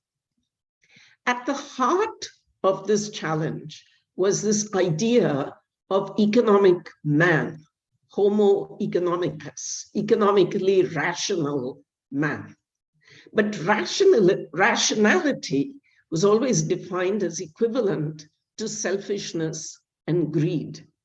Selfishness has been deified in innumerable theorems of welfare economics. The coming together of selfish individuals in the marketplace is supposed to lead to the welfare of society and of everyone within society. For us, progressive students searching for a more meaningful political economy-based understanding of the world, countering imperialism meant as much challenging this worm at the core of neoclassical economic theory as it meant opposing imperialist wars and military coups. And it is a worm. This idea of selfishness and the related inequalities of a globalized, financialized economic order as being rational. Because perennially selfish individuals within a more and more unequal system cannot really work together to change an economic system that is clearly taking us beyond the tipping points of climate change, or enable us to address the problem of obscene economic and other forms of inequality, including, I will argue, health inequality, with genuine solidarity. So why am I telling you all this? And what does it have to do with today's topic? 3 reasons. Let me just check in. You can hear me, right, Abhijit? Yes, loud and clear. Please. Okay, great. Yes. For 3 reasons. First, because economics is and has been the lead discipline in social sciences in sanitizing and naturalizing inequality. Where economic theory and methods go, other disciplines, and notably political science and sociology, follow. This isn't a source of pride for me, but of actually grave concern because of the disciplinary contamination that that leads to. Second reason, because Homo economicus, the selfish, greedy individual at the heart of neoclassical economics, is simply a fiction, an assumption with zero basis in human psychology or any empirical evidence about actual human behavior or what drives it. And third, because it is mental health and public health research with a focus on bioethics, equity, and diversity that brings this out very clearly. And that obviously is what I'm going to turn to next. Let me just put in one caveat. If there are any economists among you, you may feel tempted to jump up and down and say, no, what are you talking about? There's all this new work in so-called behavioral economics that has pushed economics to begin looking at how people actually behave instead of simply positing that everyone is selfish all the time. I would argue that this is good, but it's relatively recent work. It's very much on the margins of the discipline, and it still remains almost painfully individualistic in its approach. So let me move on then to talk about inequality, mental health, and bioethics. I'm going to begin with a quote from Richard Wilkinson and Kate Pickett's second book, The Inner Level: How More Equal Societies Reduce Stress, Restore Sanity, and Improve Everyone's Well-Being. The book came out in 2019, about 10 years after their first book, The Spirit Level. The quote is, "One of the most important but largely unrecognized features of human social organization is that for about 95% of the last 200,000 to 250,000 years of human existence, with human brains being their current size, human societies have been assertively egalitarian." So we have the misfortune of living in that 5%, which is the unequal, non-assertively egalitarian form of social organization. That is, humans are not naturally or inherently selfish. Human psychology is a product of social organization, among other things. It's not the only thing that's at work, certainly, but it is important to recognize what role social organization plays. Now, Wilkinson and Pickett, and this you can take with, a handful of salt if you like, but they argue that there are three periods of social organization very broadly.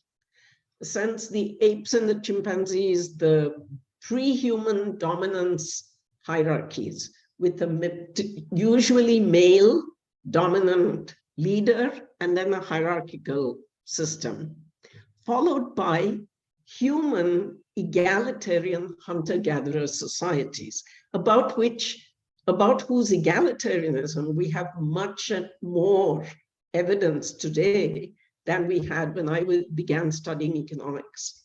And thirdly, the hierarchical agricultural industrial societies, which we live in today.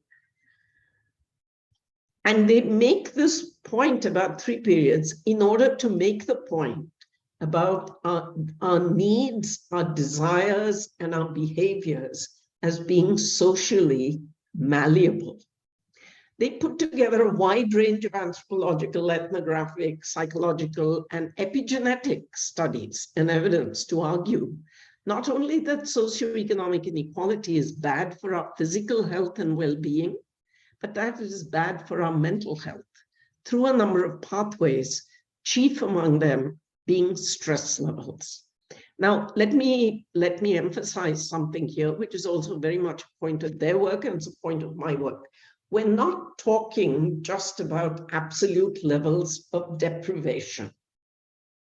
A society in which everybody is more or less at the same level of poverty or deprivation does not have these kinds of problems that they talk about. It is the inequality that does it.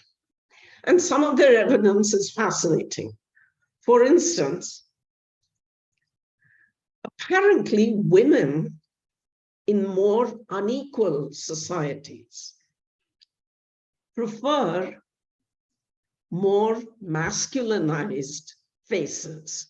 So if you show women in an equal society versus an unequal society, pictures of men looking very male and macho versus men looking like men normally do, a mixture. Women in the unequal societies seem to prefer the more masculinized faces much more. Fascinating evidence. What's going on in their heads? They also argue that there is evidence of much more childhood bullying in unequal societies. And of course, as we would expect, higher stress levels among poorer people and subordinate groups because there's more fibrinogen in the blood and thicker blood concentrations because they're in perennial flight or fight mode in an unequal society. Significant epigenetic differences between not individual, not random groups, between socioeconomic groups within the same society. That is, gene expression, which genes are switched on and off, seems to be affected by socioeconomic inequality. Children and adults, and this we know, are not only treated differently if their social or economic status is known, for example, their caste, their ethnicity, their gender, etc. But, and this is the kicker, themselves behave differently. For example, performance in tests, they underperform, interviews, etc. Whereas if nobody knows who they are, and there's lots of evidence of this, blinded, double-blinded test results and interviews, all kinds of things. Little difficult to double-blind gender, but you can do a lot of other things. And it keeps showing up. They're treated differently, subordinate groups are treated worse, and they themselves perform worse than they would when their background is not known. Now, there have, of course, been critical reviews of Wilkinson and Pickett's books, and I won't get into the details of what could be some of those. But for me, what is important are the persuasive links they draw between inequality and mental health, and between inequality and cooperative and solidaristic versus selfish social norms and individual behaviors. And if there are any economists among you, by the way, I would say that the behavioral economics evidence is going in the same direction.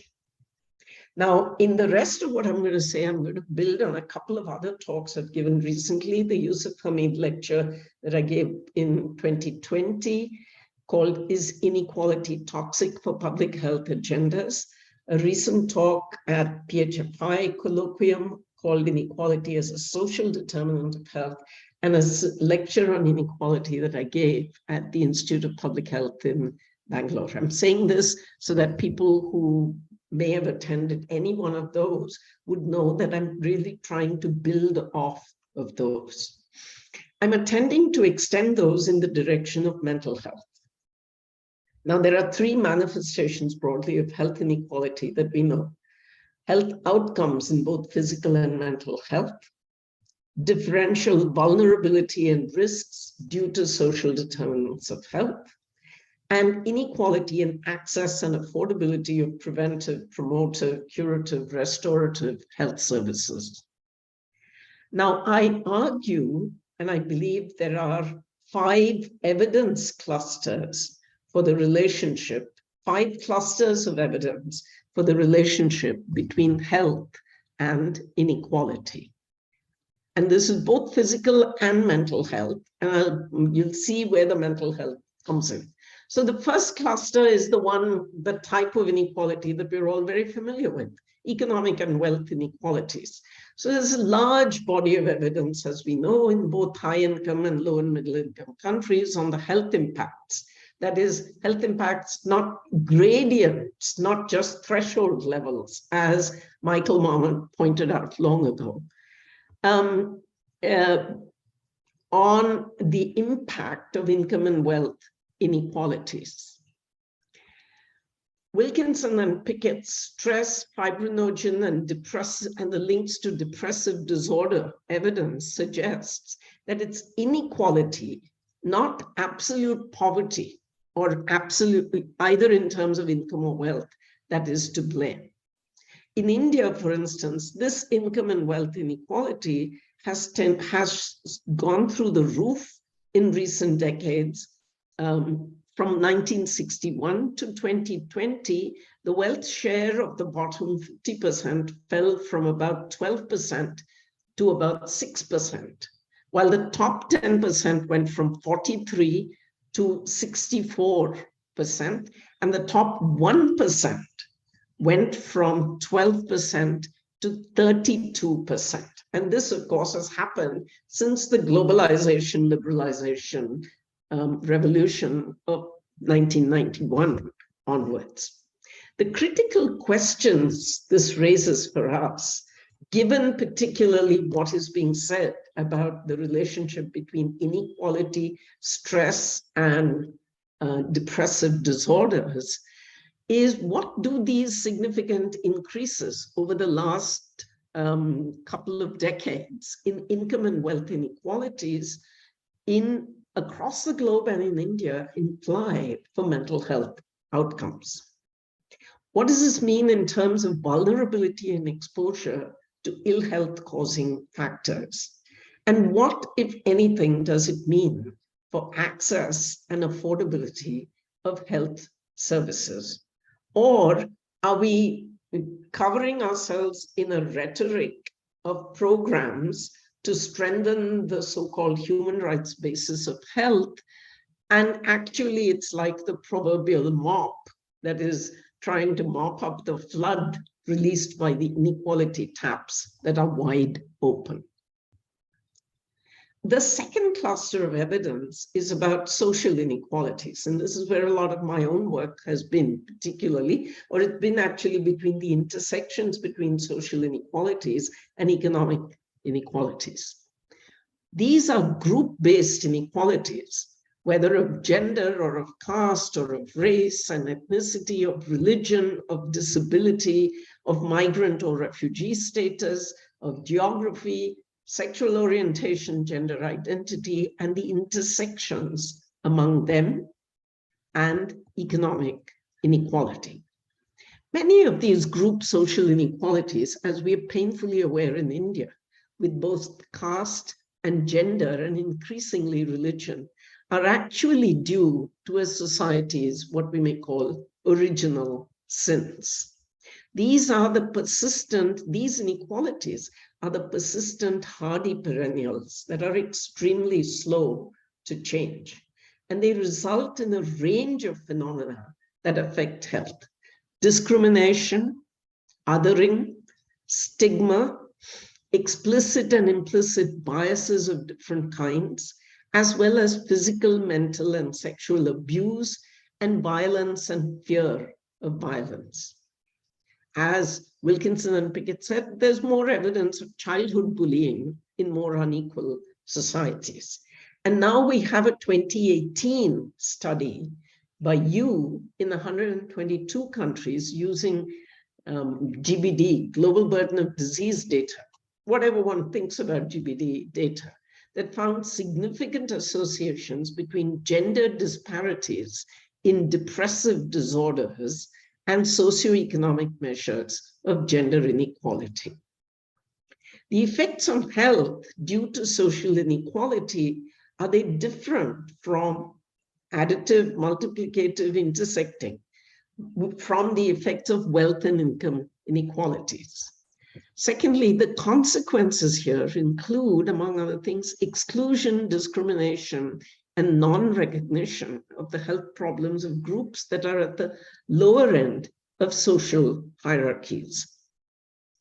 the deep presence of social inequalities and their intersectionality with each other and with economic inequalities. Not all poor people have the same health outcomes. For example, just take poor men versus poor women.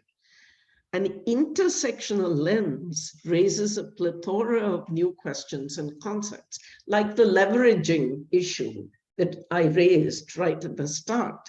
Some groups that are in the middle are able to leverage, even though they may be disadvantaged, are able to leverage some of their advantages to compensate for others, while others that are disadvantaged along too many of these socioeconomic determinants simply cannot.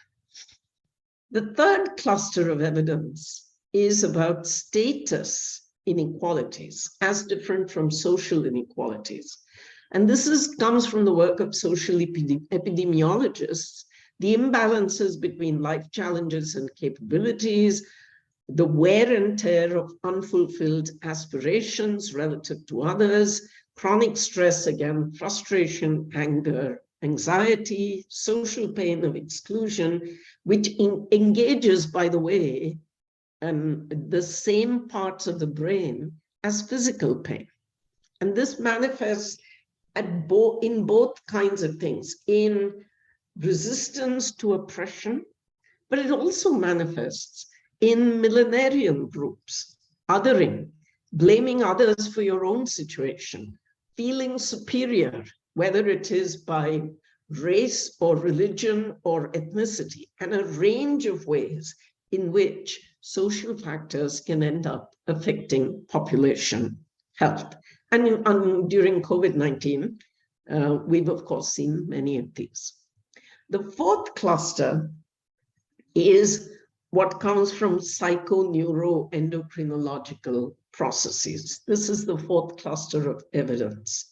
It has its roots, as we know, in psychosomatic medicine, a lot of the work on allostatic load, and most recently, there's been a systematic review in 2020 by Guidi et al., which is a review of finally 267 papers, so not a small number, that found significant implications for health through these processes.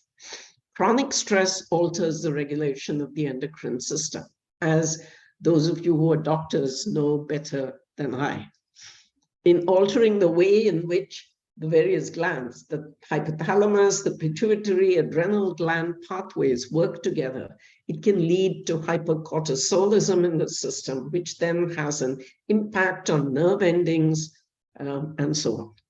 Early adverse events and continuing adversity in people's lives and inequality, such as separation, sexual abuse, chronic oppression, such as what women, Dalits, and African Americans in the US might face, can result in triggering these kinds of pathways, and they result in adverse and harmful behaviors, which then get put down as poor lifestyles, such as smoking, substance abuse, dietary problems, etc. There's a rich and growing body of evidence, and the review, systematic review I just mentioned by Guidi et al., found significant links between allostatic load and a range of NCDs, depressive and other mental disorders, cognitive decline, and physical frailty and harmful self-harming behaviors, as well as spillovers into epigenetics. And that's the last cluster of evidence I want to speak about, epigenetic factors.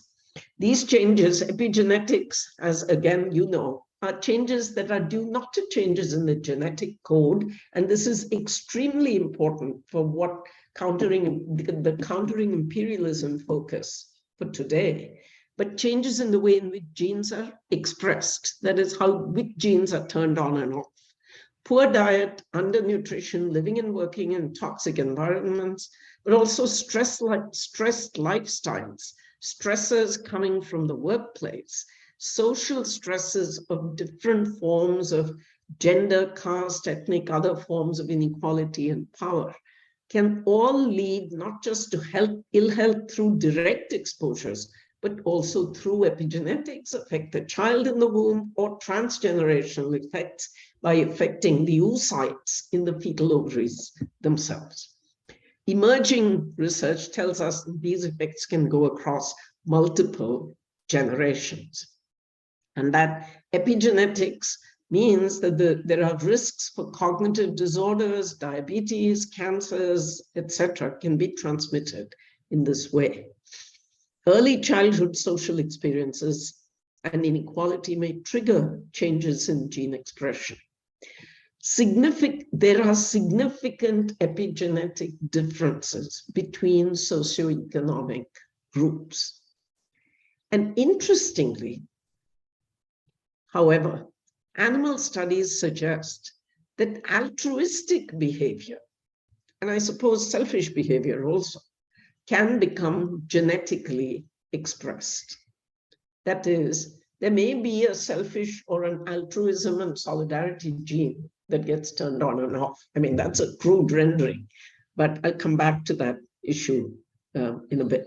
Important to note, most important to note, I would say, is that these are reversible because it's gene expression, not the genetic code, although it may take generations.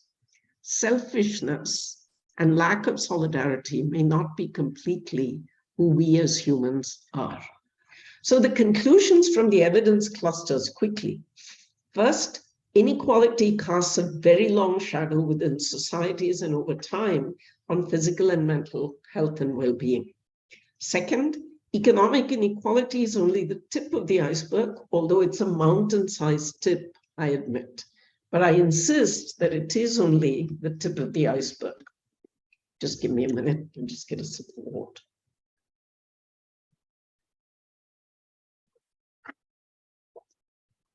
Third, social inequality, including intersectionality, can contradict what economic inequality may tell us. For example, we have something called the weathering hypothesis, which I haven't gotten into, but if someone's interested, I can tell you about it. Fourth, status inequality can help us understand individual and group behaviors, including health-related behaviors, such as the opposition to masks, the phenomenon of blaming those who are in fact making efforts to counteract this pandemic. Fifth, psychoneuroendocrinology is advancing our understanding of chronic problems unequally present in society. And reproductive epigenetics has moved us beyond direct exposure towards understanding inter and transgenerational effects. So very quickly then, the inequality pathways to health. What are the pathways from inequality to health? Inequalities, differently from disparities or differences that may simply be due to non-inequality based physical or genetic code differences, imply relationships of superior and inferior. That's the problem. That's the heart of the problem of inequality. Inequality means someone is superior, someone is considered inferior. And those above do not simply exist in innocent juxtaposition to those below. They can affect their health, well-being, status, opportunities, actions, beliefs, and norms. They have, in a word, power over those below. Those below, on the other side, can also have a number of responses to inequality. They may internalize it, they may resist it, they may attempt to subvert it, they may rebel. But there are risks to each of these approaches in terms of health and in terms of violence and fear of violence.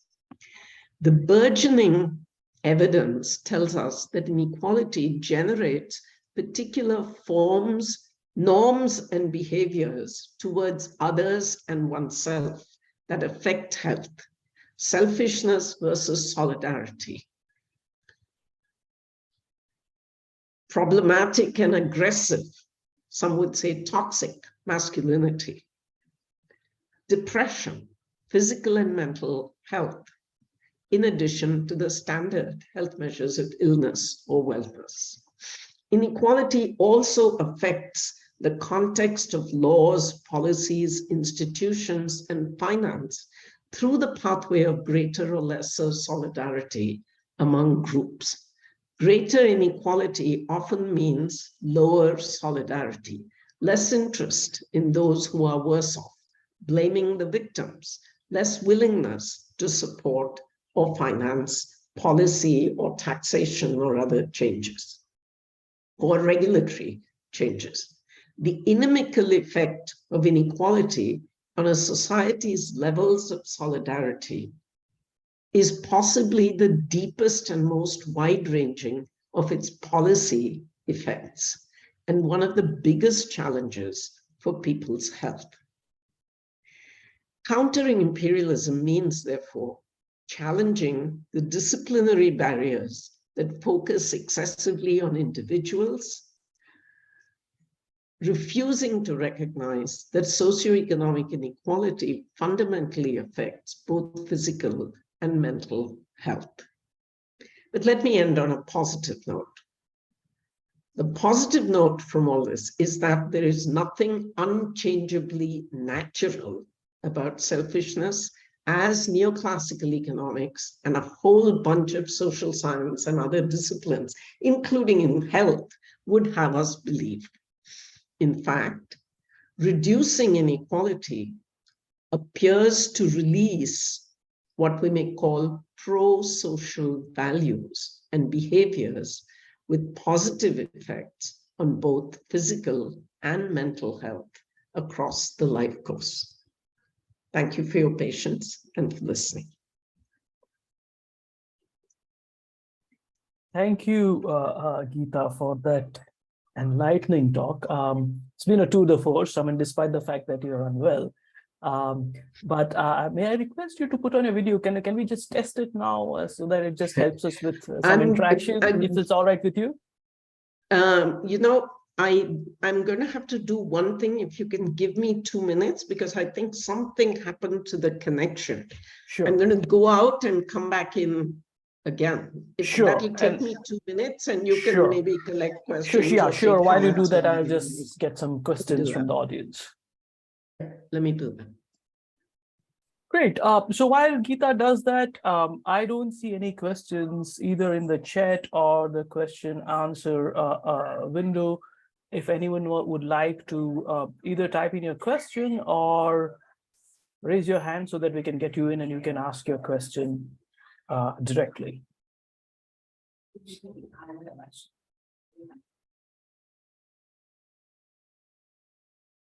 Okay. We got some time while Geeta joins in.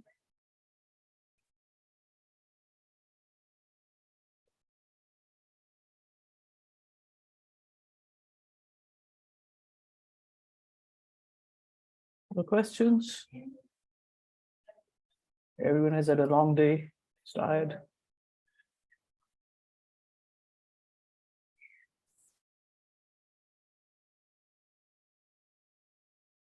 Anyone from the organizing team who has joined?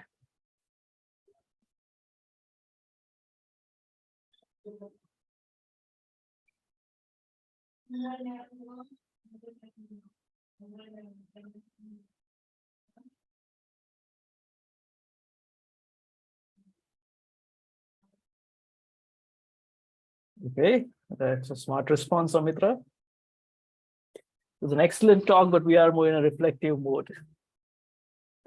Okay, Mrinmay, no questions. I just wait for Geeta to join. I've got a question. So how much time do we have? We're at 6:44, so we're around 16 minutes more.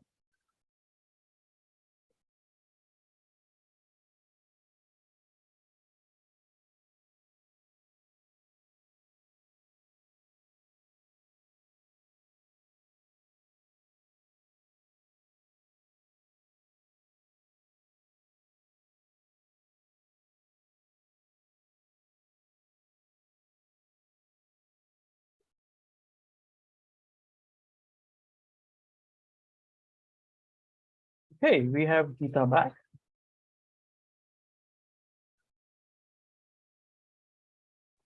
Okay. Can you hear me, Geeta? Host has stopped my video. So oh, okay. Let me see if I can do something about it. Can someone do something about this? Sharanya, Vijay, whoever is there on this call, Mrinmoy, so that we can enable video, Geeta's video. Yes, we are trying. Yeah, please. So Geeta, while you've been away trying to reconnect, I've been trying to solicit questions. I haven't got any, but Amrita, who is in the audience, did have an interesting response. She said that it's an excellent talk, and this has got everyone else to reflect on this and kind of think a bit more, which I think is mission accomplished, if you ask me. Urvita has her hand up. I also have a question. So Urvita, you can go first, and then maybe me, and in the meanwhile, some of you in the audience have got questions. We'll take those. Go ahead, Urvita. Thanks, Abhijit, and thanks, Geeta, for that excellent talk. I have no idea how you did that despite being unwell. So really appreciate it. So I had a question about both the decolonizing global health as well as a global mental health movement. There is a common view that we need to shift power to local communities and to aim for local ownership. But there are often no clear plans on how to make this a reality. So do you have any, how do you see this changing in the future, and what recommendations would you have so that we are closer to achieving our goal? Sure. Should I just go ahead and take? Yeah, I'll take the question, Abhijit. Yeah, or I can just add to that, because mine was kind of an variation of that. In that, this whole thing about decolonization, imperialism, the kind of the whole debate on the global north and global south, etc., kind of happening quite a lot in more recent times. And my concern is that a lot of it remains within the four walls of these academic discussions. And you know, every time you go to a meeting, I've just come out of a meeting in London a couple of days back where we had similar discussions with people from different parts of the world about whose power is it to give, whose power is it to take, and all of that. But once we get into the real world, there's nothing happening besides some amount of tokenism. So how do we kind of actually, like a lot of these other things that we kind of work with, how can we really make the change happen? Maybe I'm being a bit impatient, but maybe make it happen quicker than what is happening at the moment, where we think organically over time something will change. Okay, I hate to tell you, there's no quick solution to this. But let me say something about which things I think could be done sooner and what kind of effects they might have in cascading, hopefully, the struggle against inequality. I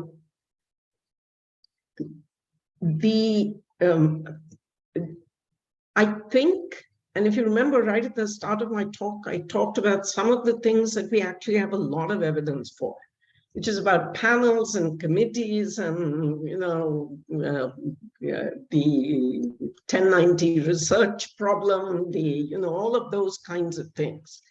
I think we can insist that all of that is part of the decolonization, and what exactly does that mean? What that means, now, this is not to say, and I have no belief, that just because you put a brown or black or female or Dalit or whatever face within a committee, you're going to change everything or anything. And there is certainly the challenge of co-optation, which is not minor. I think we have to understand we do have experience on having tried to do this over at least the last 2 decades. And we know much more about how this has to be done in order to ensure both less co-optation And also that people, when they enter into these spaces, don't feel isolated and alone. That they need to be able to feel that there are others like them who will have their back when they, and who will, when the smirks and the laughter, oh, yes, yes, nice girl, or, yes, yes, we understand, where you're coming from. And then you spoke so passionately, meaning thereby you're not scientific or rigorous at all. We know that, but we need consolidated presence to do that. So I think we need to garner and pull together much of the knowledge that we have based on trying to do this over, I would say, at least about a couple of decades, certainly in the context of gender, maybe in the context of race as well. We have that, and we haven't pulled it together. We keep repeating the same mistakes. But having said that, that's the low-hanging fruit. And what is the expectation from doing that? The expectation from doing that is you're bringing people in, and this has to then be built in, because it's not just about bringing people in. It's about changing institutions or creating new institutions that actually address the kinds of challenges that poor and subjugated and subordinated people face. If you're just bringing people in for greater representation without actually changing or creating an institution that's going to address those challenges, it's, a very hit or miss kind of process. I think we have more knowledge in the health field, even from within WHO itself. In doing this, there's a lot to be learned, but what that does then is, through the combination of representation and institution creation and transformation, you get the possibility of opening up these kinds of issues and questions in a way that you wouldn't have been able to otherwise. So I can give you an example. I myself have been involved in something in WHO. WHO's Department of Reproductive Health Research, about 3.5 decades ago, created a gender and rights advisory panel, sitting parallel to their scientific and technical advisory committee. And in the beginning, it was like, oh yeah, that's where the girls go. But over time, that has changed. And it started, and that department is now, very much a fulcrum for a lot of the gender and intersectionality work within WHO, which you won't find in other departments. It's actually quite interesting to see that. So it is possible.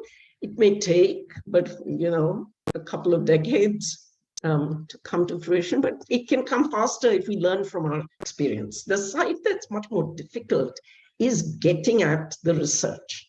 We need to sharpen, and that's why I've been talking about, we need within health to cross over the what you may call subdisciplinary boundaries that keep us from pulling together the different kinds of evidence that now exist. And that's what I was trying to do, to say, hey, there's actually evidence that I can see along 5 different clusters here. It would be very interesting to start pulling some of this together, because ultimately, I think you cannot address, to address power, you have to in practice address power, which means addressing people, addressing institutions, addressing the work that is done, addressing the hierarchies. Just talking about decolonization, and as I said, I completely agree with you. I have, for me, that term is now becoming close to anathema. Don't tell me what that is unless you tell me what you mean by it. But I do think we can leverage the fact that there is that to keep it from staying at the level of just jargon and nonsense to becoming real. But there are some very real challenges, as we know. Let's not forget that the larger socioeconomic challenges of how health funding is, of the world that we live in, are all militating in the other direction. But when has that ever stopped resistance? True. Thank you, Geeta. Thank you for that response. It gives all of us kind of working in this space some hope to look forward to. So I've got a question in the chat here. It's from Amita, which says, it's clear that we have more inequality and less solidarity. However, philanthropy also seems to be in fashion. Charity is not the same as solidarity, but would love to hear your views on this. Sorry, I was looking at the Q&A, but I think this is there in the chat. It's in the chat. The chat. Look at the question. Charity is not the same as solidarity. Absolutely. Charity is charity. I do it out of the goodness of my heart. Solidarity, I do it because the solidaristic gene is now expressed in me, so to speak, is because I do it because I see in you myself. And that's very different. I don't do it out of the goodness of my heart. I do it because I understand and try very deeply to understand what it must mean to be there. So philanthropy also seems to be, philanthropy is often nothing but charity. And as we know, there's a lot of things that go on in the name of philanthropy. Philanthropy, as has been said, is also philanthrocapitalism. But I do agree with you. It's very different from solidarity, and we have a lot more research evidence on this now than we used to have before. Thanks, Sorry, Geeta. not sure if I answered that question. People are warming up now. We've got 3 minutes, and there are 2 questions in the Q&A box. I'll leave it to you whether you'd want to kind of pick one of those or both, but we've got a couple of minutes to go.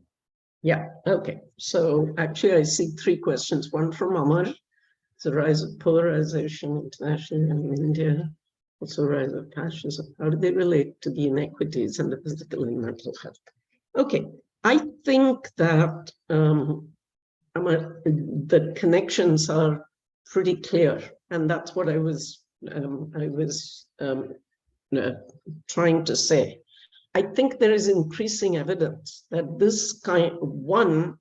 that the social polarization is very connected to the obscene increase in economic inequality, and which has been fueled by this period of globalized, liberalized economies, which have in fact enshrined selfishness, greed, and inequality in ways. Capitalism is always about that, but that we haven't seen. I wouldn't say we've never seen before. It's been there before. It was there before in the early 20th century, and it landed us in the world in 2 world wars. So this is very much, we're seeing, in a sense, almost, I would argue, a repeat of that phenomenon. And if you look at that rise, in that period of the early 20th century, it was very much also connected to the so-called Gilded Age the huge increase in inequality, the devil take the hindmost, and then, people being left to, so they then, go in every direction. What can we do at individual level? Somebody is asking. Well, what you can do at individual level is focus like a laser on how your own work pays attention to the implications and the context of inequality. Someone asked, what's your opinion on the holy spot as to RCTs? RCTs are actually,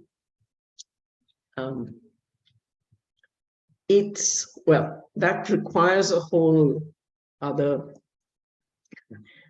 talk, which I don't want to get into right now. But RCTs are one place where the transdisciplinary contamination has gone in the other direction. If the individual, the contamination of Homo economicus, of the individual, has moved from economics into other disciplines, including health, I think RCTs have gone from health to where they're contaminating economics. I would say serves it right, along with others. It has no place, and we know. I think any real researcher, yes, this is definitely part of the colonization, because colonization means only some methods, some ways of approaching evidence is rigorous, is appropriate. And that, of course, automatically and immediately excludes those things that are seen as social or qualitative, more importantly.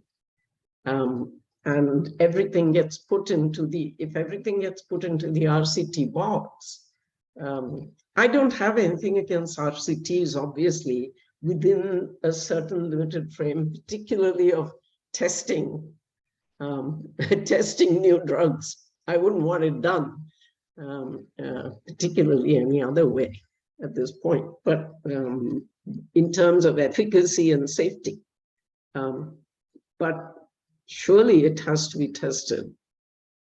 Otherwise, surely it has to be complemented. And surely there are realms where the RCT has no place at all.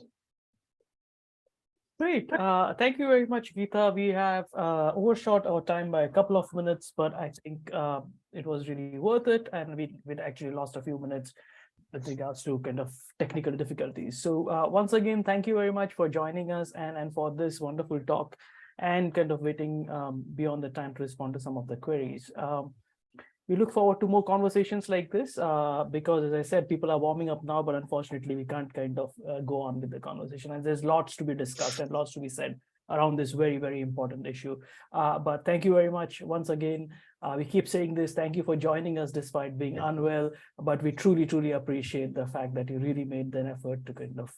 Yeah, thanks, Abhijit. And thank you, everybody, for good questions. And thank you for the opportunity. All right.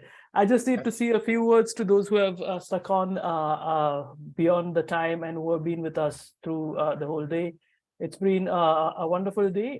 Thank you for joining us. We have had a whole spectrum of talks which kind of span from high-level theoretical, philosophical thinking to what's happening on the ground and things that we are doing on the ground and the lessons that we learn from them. I guess despite some of the technical difficulties, despite the fact that some of our speakers were not able to join us, despite the fact that some of us were unwell, I think all in all, we did have an wonderful day today. Lots for us to reflect on, lots for us to think about, and maybe some of these issues and some of these conversations we can continue outside of this conference as we build new networks and new relationships. So thank you very much. And we hope that some of you will be joining us in Chennai next week when we have the last part of the conference, which is going to be face-to-face and which is going to be hosted by the Banyan Academy. And yeah, we'll see some of you there. If not, this field is small and the world is small. We'll probably meet each other at some point.